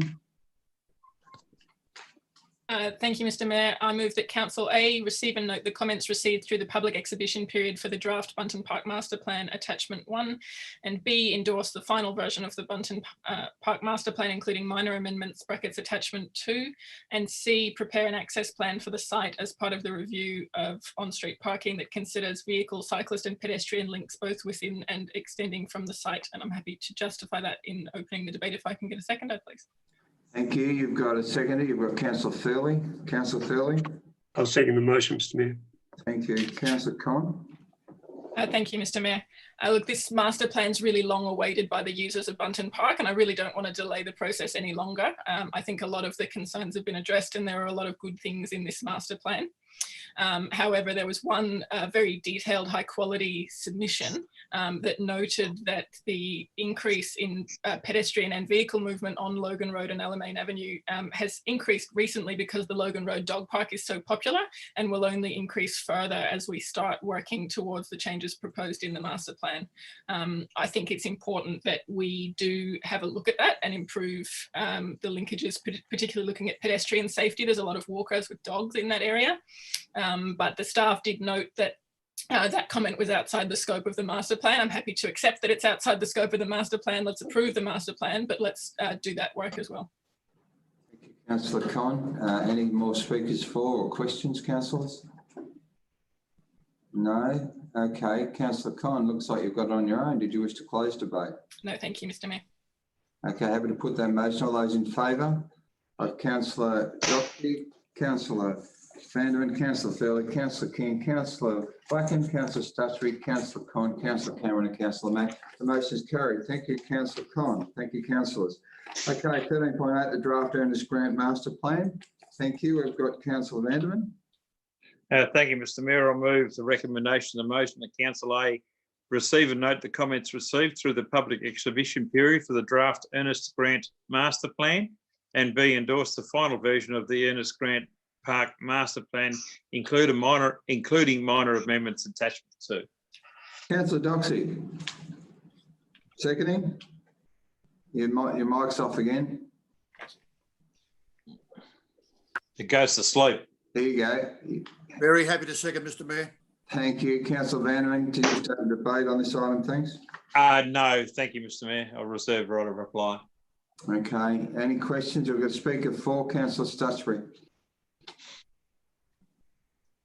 Sorry, Mr. Mayor, I was a bit premature. I was trying to vote for it.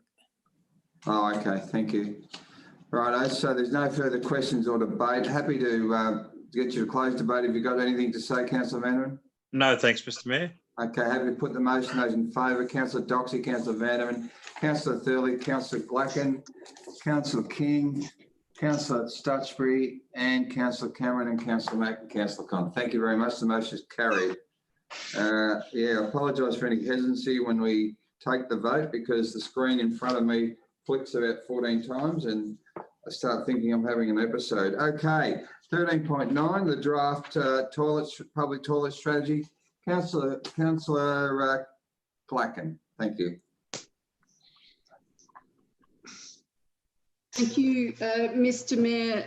Councillors, I wish to recommend that we as council receive and endorse the draft public toilet strategy 2020-2030. B, place the draft public toilet strategy 2020-2030 on public exhibition for a minimum of 28 days. And if C, no submissions are received, that the draft public toilet strategy 2020-2030 be adopted. Thank you. Thank you, Councillor Glacken. Councillor Doxey. Happy to second, Mr. Mayor. Thank you. He's got the microphone worked out. Councillor Glacken, do you wish to open debate on that item? Thanks. Yes, very briefly, councillors, and thank you, Mr. Mayor. I think it's important that we do undertake work with the public toilets. The strategy was interesting in so much as it was interesting to see that people thought that public toilets should be 1 kilometre apart. That could mean a whole lot of public toilets here in the city of Albury because that equates to a lot of public toilets. I think it's important that we do undertake at least one set of public toilets, and I'm thinking that perhaps we'll have to increase that to 2 works of public toilets annually, whether that's complete renewal or refurbishment of the public toilets. I thought it was interesting with the discussion around the toilets that are not male or female. I can't remember the terminology, but the concept of having the public toilets that were non-denoted, because that means that they are less expensive to build, and apparently the community is after those toilets as opposed to male and female toilets. I thought that was quite interesting. But I think it was a good report. It's great that we're putting it out for public consultation. I think it holds great opportunity for us as a community to be able to have significantly more toilets and much better quality toilets. And I thought the introduction of the adult changing facilities was also extremely important and something that we need to be very mindful of our community moving forward. Thank you. Yeah, gender neutral, they call that, Councillor. Thank you, gender neutral. Thank you very much. Councillor Vanderman, you've got your green card. No speakers against. Look, Mr. Mayor, look, I do support strongly the motion. I just really would like council staff to focus on some of the issues that were identified with the study, and the ones that I think that we need to do something about reasonably quickly are the comments that the facilities which are open at night may not feel safe for use after dark. Majority of facilities have poor directional signage. So there are a couple of things I think we need to address quite quickly, and we can address quite quickly at very minimal cost. The other issues are obviously around that replacement, and maybe we need to be looking at allocating a bit more money on an annual basis to a replacement or upgrading of toilet facilities, and perhaps even to the extent of going out to get some expressions of interest about building getting a builder somewhere to build demountable toilet blocks that might reduce the expense. We're talking $180,000 to $200,000. That's half the cost of a decent sized residential house. So I'm wondering whether there's some opportunities for us to have a look and see what's available in the marketplace as far as a pre-built, or what do they call them, a prefab type unit that's still functional but looks good as well. So I think that there's some issues that need to be addressed reasonably quickly. Councillor Vanderman, no speakers against. So a speaker for, Councillor Conn, Councillor King and Councillor Stusbury at this point. Thank you, Mr. Mayor. Look, this strategy is long overdue, and I'm very excited to put it out on public exhibition. I'm sure the community is going to have feedback for us. We really need to get on with the job of doing this work. It was pretty scathing audit that about half of our public toilets didn't have adequate facilities for people with this disability, and that half of either the female or gender neutral facilities didn't have sanitary bins.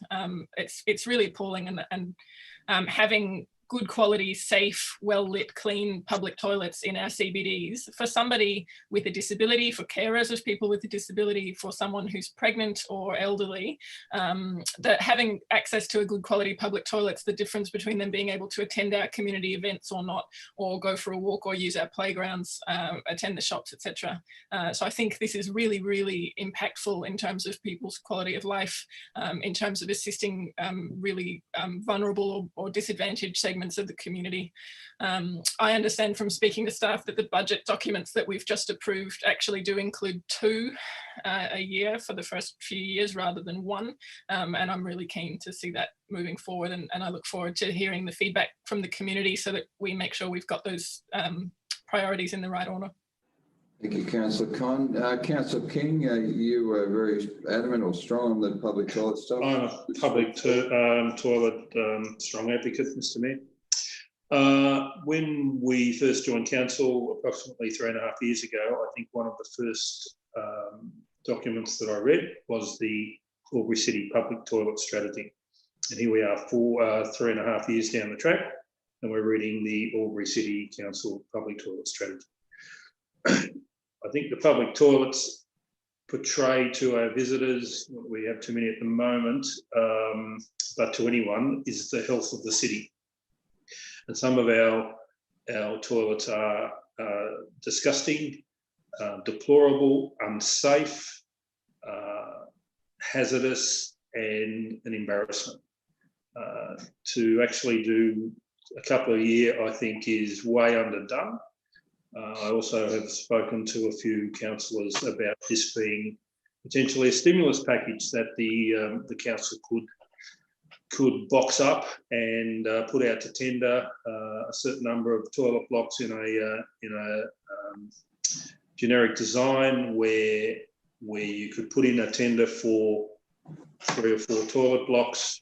You were limited to using a plumber, a tiler, and a painter, and a brickie, brick construction for that. And the person who put in for the next group of toilets wasn't permitted to use those staff. They had to use other people locally sourced.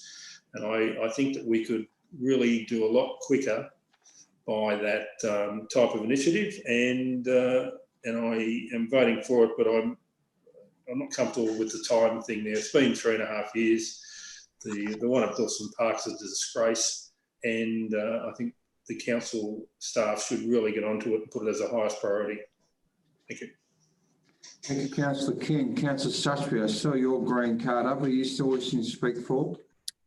Yes, thank you, Mr. Mayor. Look, we all of us councillors have jumped in our car and gone for a drive to a town we don't know, and then all of a sudden there's the call of nature, and we often are a bit worried about what we're going to find, and we enter the public toilet with a sense of trepidation.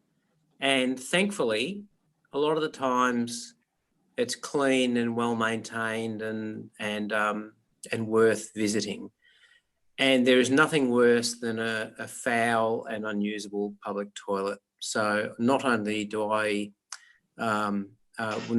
I vote for this, but I reiterate what has been stated by councillors earlier in the debate.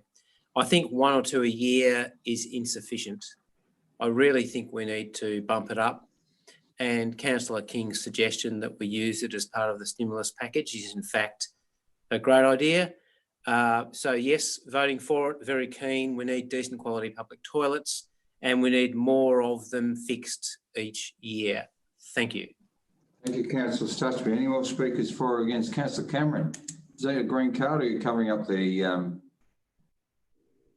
your microphone's off?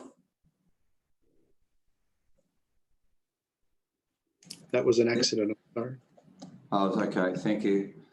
There are no more speakers for or questions. Just to summarise on that particular strategy, it would appear that there's some great ideas about using it as a stimulus package, looking for a potential design opportunity for demountables. And I think, you know, all things considered, everyone's very passionate about it, and we could probably workshop it at a later time and discuss how we could progress this further. So thank you, councillors.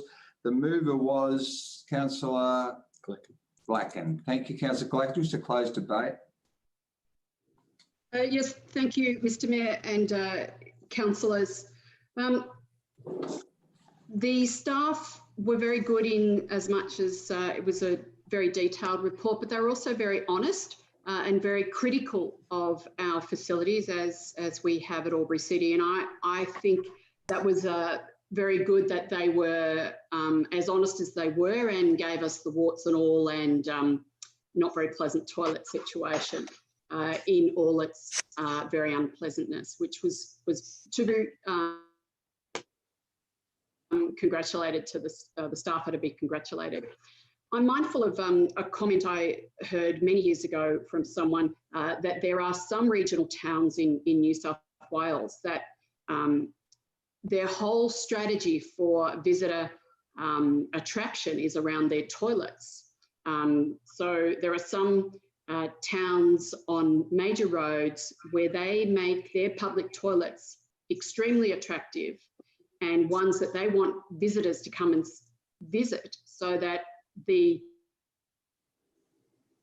petrol station will then sell petrol, the pie shop will sell pies, and other places within the community, other businesses within the community will benefit from the people coming into the town and basically stopping in that town because the public conveniences are so good.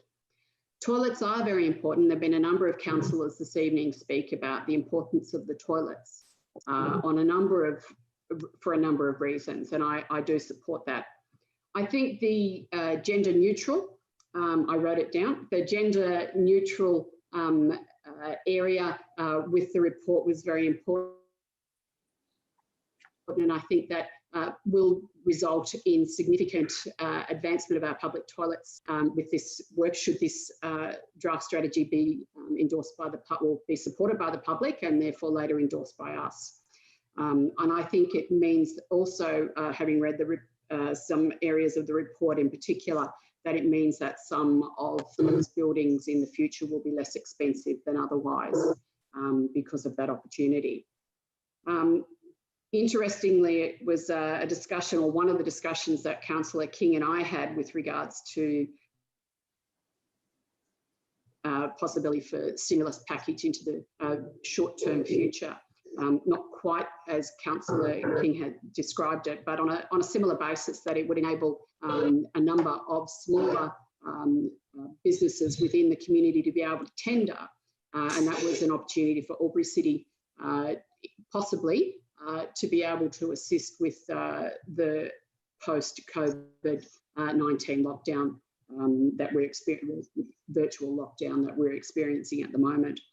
So for all of those reasons, I think it's a great opportunity. I do believe it is a set of packages that we could utilise into the future, depending on how much we do receive from the state government. But I agree with most of the other speakers who have already suggested tonight that it needs to be more than the one or the two for the initial couple of years, and then subsequent one facility per year. I think we can try and bring those forward, and that would be fantastic. So I am heartened by the support received this evening by the speakers for this and commend this to the councillors. Thank you. Thank you, Councillor Black, and I'll put the motion. All those in favour of Councillor Doxey, Councillor Vander and Councillor Thurley, Councillor King, Councillor Black and Councillor Stutchbury, Councillor Con, Councillor Cameron and Councillor Mack. The motion is carried. Thank you, councillors. So 13.10 Community and Cultural Grant Applications. Councillor Vandervan. Thank you, Mr. Mayor. I'll move the recommendation as a motion. The council approves the allocation of community and cultural grant funds to the following applicants. A, Bricks on the Border, 3,000. B, Bhutanese Australian Community Support Group, Albury Wodonga Incorporated, 3,000. C, Lutheran Aged Care, 2,000. D, Lions Club of Albury, 1,000. E, Albury Wodonga Aboriginal Health Service, 3,000. F, Thaguna Community Centre, 2,100. G, Tabletop Community Centre, 1,500. H, Mungabarina Aboriginal Corporation, 3,000. I, Parklands Albury Wodonga, 3,000. J, Murray Valley Sanctuary Refugee Group, 2,330, and K, Albury Wodonga Indian Australian Association, $1,500. Thank you, Councillor Vandervan. Second is Councillor Stutchbury. Second that, Mr. Mayor. Thank you, Councillor Vandervan. Would you speak to that at all? Look, yes, obviously very strong submissions from people, and the people that sit on this committee to make these decisions, it's a very it's a very tough job. Unfortunately, there were some people that missed out, on grant applications because they didn't meet the criteria. But what I'd like to see done is the uncommitted funds that we've now got is to add that to the next round of grants on the basis of when we come out of the COVID-19, that might be a period of interest to other community groups to get themselves going. So I'd like to see that perhaps an addition to the motion to say that unspent or unallocated funds be added to the next lot of community and cultural grants funding to provide an opportunity for people who might not now be able to meet and prepare funding applications, but in 6 months' time that they would. So I wonder if the seconder would agree with an amendment to that or a part B to that to say that unspent funds be added to next year's allocation. Sorry, Mr. Mayor, I don't know if this is a point of order, but it's my understanding there were no unallocated funds. I've got the table in front of me. I also chaired the assessment panel and we allocated every dollar. Okay, thank you, Councillor Con. Councillor Vanderman, Mr. Zaknich has nodded in agreement with that one, so I don't think we need to bother with that added. I was okay. So I was of the understanding that we were the funds committed were less than the funds that were available.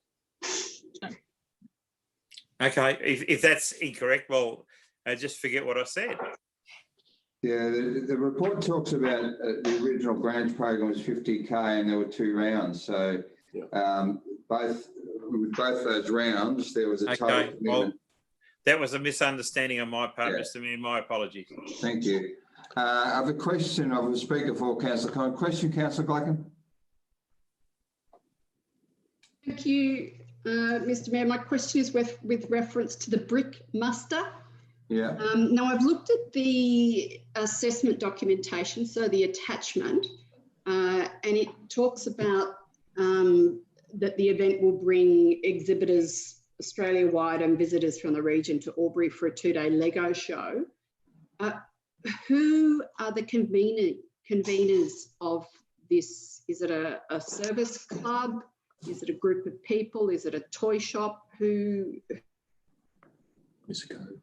convening this? Yes. Okay, Ms. Code, who are the conveners of the brick muster?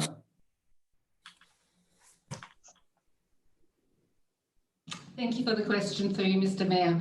The conveners are a not-for-profit organisation of Lego users, so a group of enthusiasts who get together who organise this, and that is why they've come to the Community and Cultural Group for further assistance.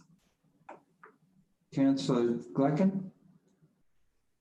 Thank you. And just to confirm, they're a local group?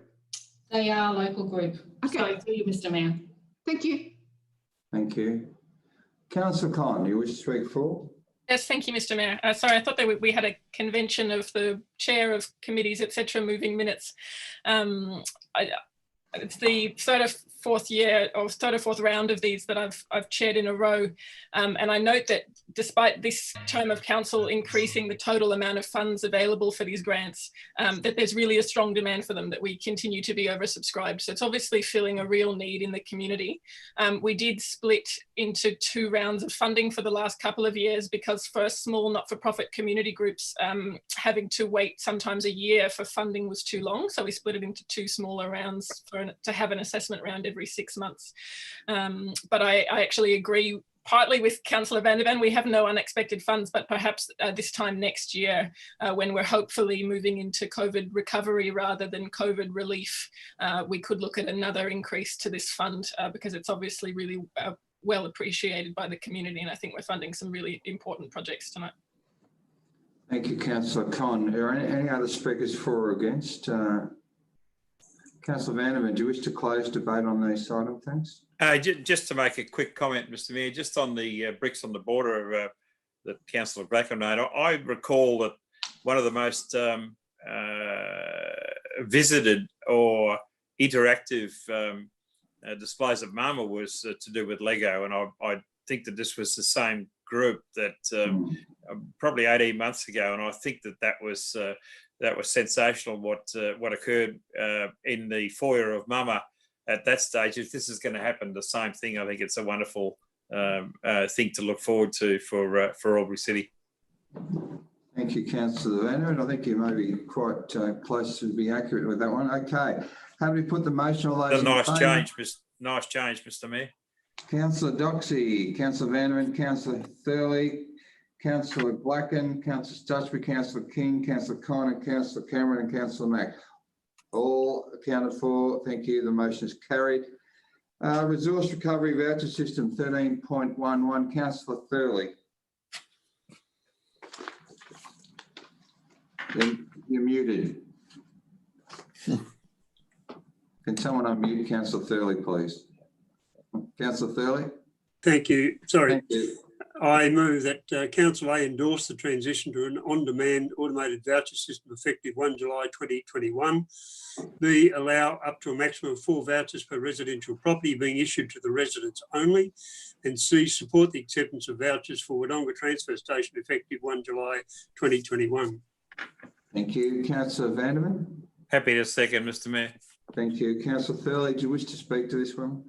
Very briefly, we've had pre-briefing sessions and workshops regarding this matter. I believe it will make the existing system more streamlined.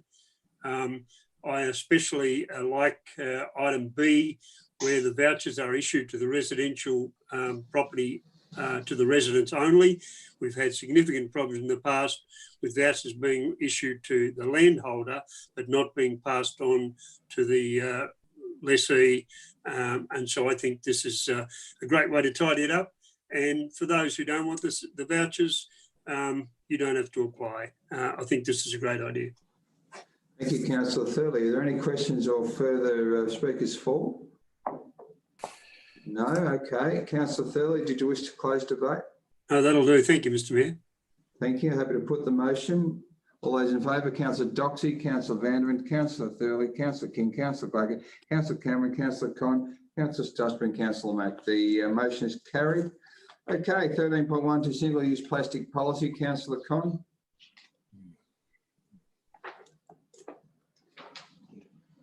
You're muted. Sorry, was muted. Thank you, Mr. Mayor. I move that Council endorses the draft single-use plastic policy. Thank you. I'm glad we're not discriminating against the age now that you forgot to unmute yourself too. Okay, thank you. Councillor Vanderman. Happy to second the motion, Mr. Mayor. Thank you. Councillor Con, did you wish to open debate on the item? Thank you, Mr. Mayor. Look, I'm hoping that it won't be a debate, but I would like to briefly speak to it. People have expected council to be a leader in this space for years. We've won statewide awards for our previous actions in waste and sustainability, and our Half Waste team have done such an outstanding job educating the community that there's really an expectation that at council facilities and council events that we're leading the way on waste. So it really doesn't fit when members of the public attend council facilities or council events and get handed a balloon or a plastic fork. And we do receive that feedback all the time. I think it's particularly notable that since we put the draft policy out for public exhibition, we got 11 submissions and not a single one was against the policy. We received some good detailed feedback, some minor amendments were made, but the feedback was all about the how that we do this. There wasn't a single submission against doing this in principle. And I think that just shows that this is absolutely on track with what the community expects us to be doing. I wanted to thank the staff for all of their hard work and consultation on this. I know it took a lot of work to draft a policy that would be acceptable to Wodonga Council as well, and that makes it all the more effective, and particularly Amber Rod, who I know spent a lot of time on this. And I also wanted to thank my fellow councillors. Since I first initiated this process back in August 2018, it's been supported unanimously at every step of the process. And I really hope that that's going to continue tonight, now that it's also been supported by Wodonga Council as well. Thank you, Councillor Con. Are there any questions or speakers for or against? I think you've got the floor again, Councillor Con. Did you wish to close debate? No, thank you. Happy to put the motion. All those in favour? Councillor Doxey, Councillor Vanderman, Councillor Thurley, Councillor King, Councillor Glacken, Councillor Stutchbury, Councillor Con, Councillor Cameron, Councillor Mackey. Got unanimous carry. That motion is carried. Okay, so we're up to officers' reports for noting. Monthly development statistics, CM 14.1. Councillor Vanderman. Thank you, Mr Mayor. I'll move that council receive and note the information in the monthly development statistics report for March 2020. Councillor Glacken, I got you the seconder and a question. Is that right? Yes, please. Thank you. Through you to the most relevant member staff, page 174, we've got 4 Shepherd Court at 2 and 240 Kerr Road.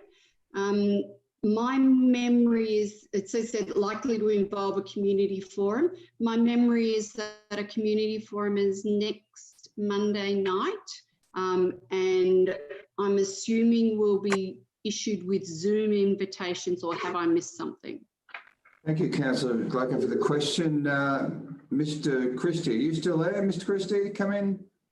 There you are.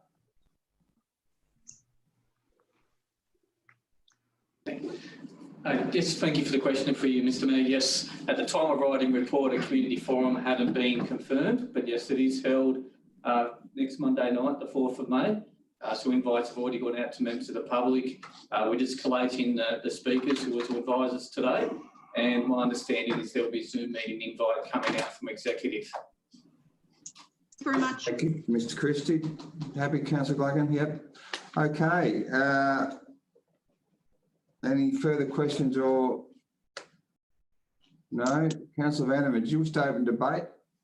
Look, briefly, Mr Mayor, I think one of the good points on this is the numbers in on page 175, a total about 17.7 million in residential developments approved for the during March 2020, and I think that's significant. Obviously, we were at the start then of COVID-19, although most of those applications would have been lodged beforehand. It'll be interesting to see how that tracks from now on for the next 6 months, but at least there's still a bit of activity in the construction set, especially the residential. So it's good to see. Thank you, Councillor Vanderman. There are no speakers for or against. Happy to put the motion. All those in favour? We've got Councillor Doxey, Councillor Vanderman, Councillor Thurley, Councillor King, Councillor Glacken, Councillor Cameron, Councillor Kine and Councillor Stutchbury, including Councillor Mack. The motion is carried. CM 14.2 investment balances for March 2020. Councillor Thurley. Thank you, Mr Mayor. I move that council receive and note the investment balance report for the month of March 2020. Thank you, Councillor Stutchbury. Second that, Mr Mayor. Thank you. Councillor Thurley, did you wish to speak to that at all? I think only to note that once again it demonstrates the strong financial position of this council, and that's in the light of what we're facing right now, a great position to be in. So that's it. Thank you.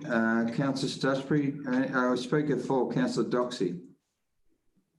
No, I was waiting to vote, Mr Mayor. You're getting ahead of the game.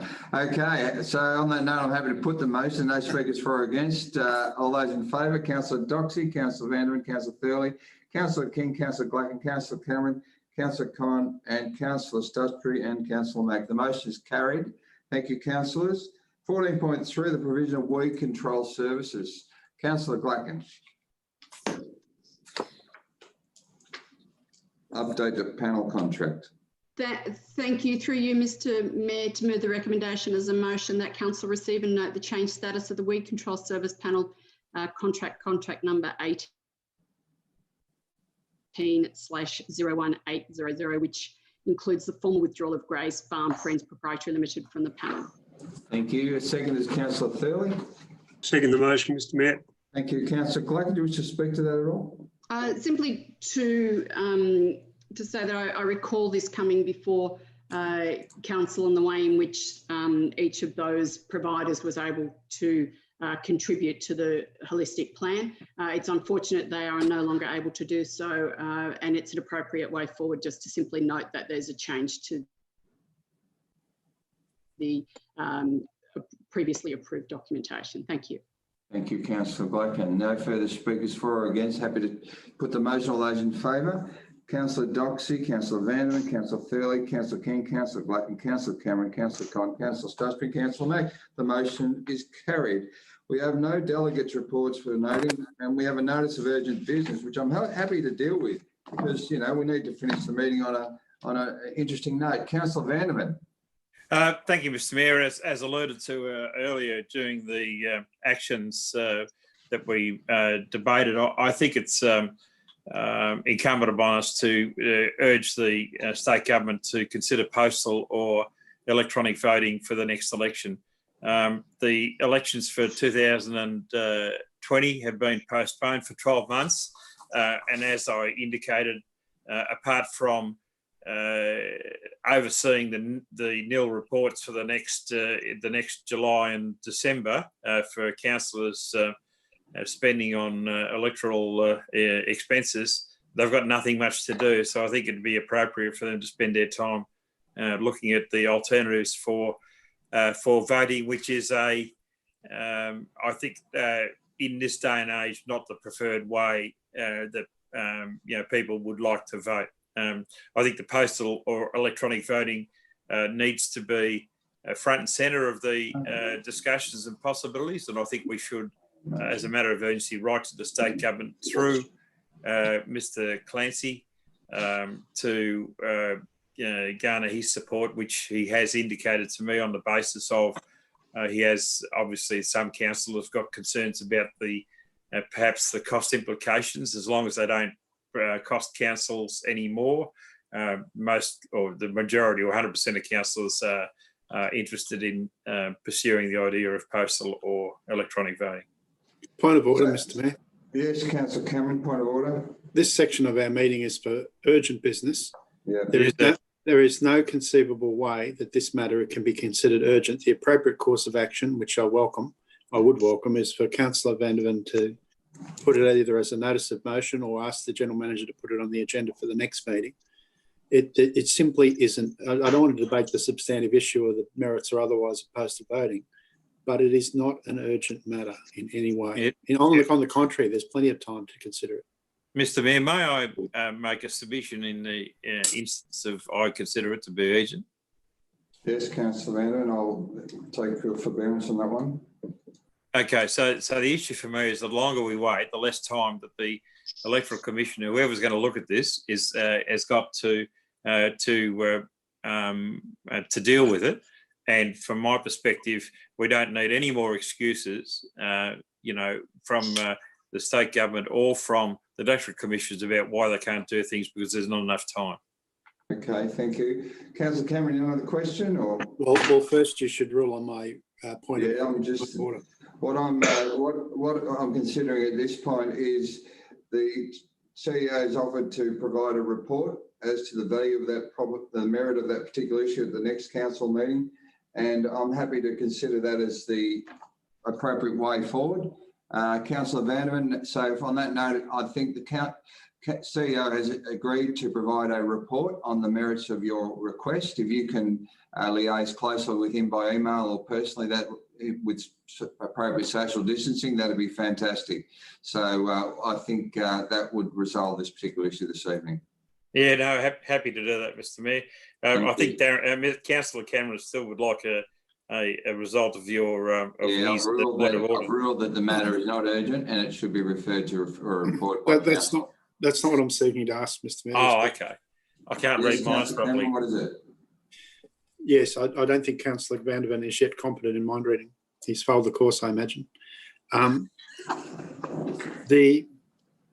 I'd like to ask you, to the most appropriate member of staff, who I suspect is Mr. Zachnick, if it would require legislative change for the government to hold local government elections by post in New South Wales. My understanding is it would require them to alter. Point of order, Mr. Mayor. If Councillor Cameron says this matter is not urgent, then I don't think he should be allowed to ask any more questions right now. Oh, that's a bit good. You got it before Mike. Hoisted on my own petard. Look, I'm happy to take the advice by report from Mr. Zachnick, because I think he'll address those issues. Councillor Cameron, you're on record. Thank you, Mr. Mayor. I probably won't sleep tonight, but thank you. Thank you very much. So, unless there's any other urgent business, councillors, I'm happy to move to no confidential matters. And I'd like to just finish by thanking all the staff, because there's a lot of staff here tonight that are working with us on this very difficult process of virtual reality streaming, and thank the councillors for getting through a very difficult meeting, and particularly thank Brad and the IT guys who have made this Point of order, Mr. Mayor. seamless. Yes, Point of order, Councillor Mr. Mayor. Yep. It wasn't virtual reality, it was reality. Yes, sorry. Thank you very much for that. And I'll leave the building now. So meeting is closed. Thank you. Thank you. Thanks, everyone. Good night, everyone.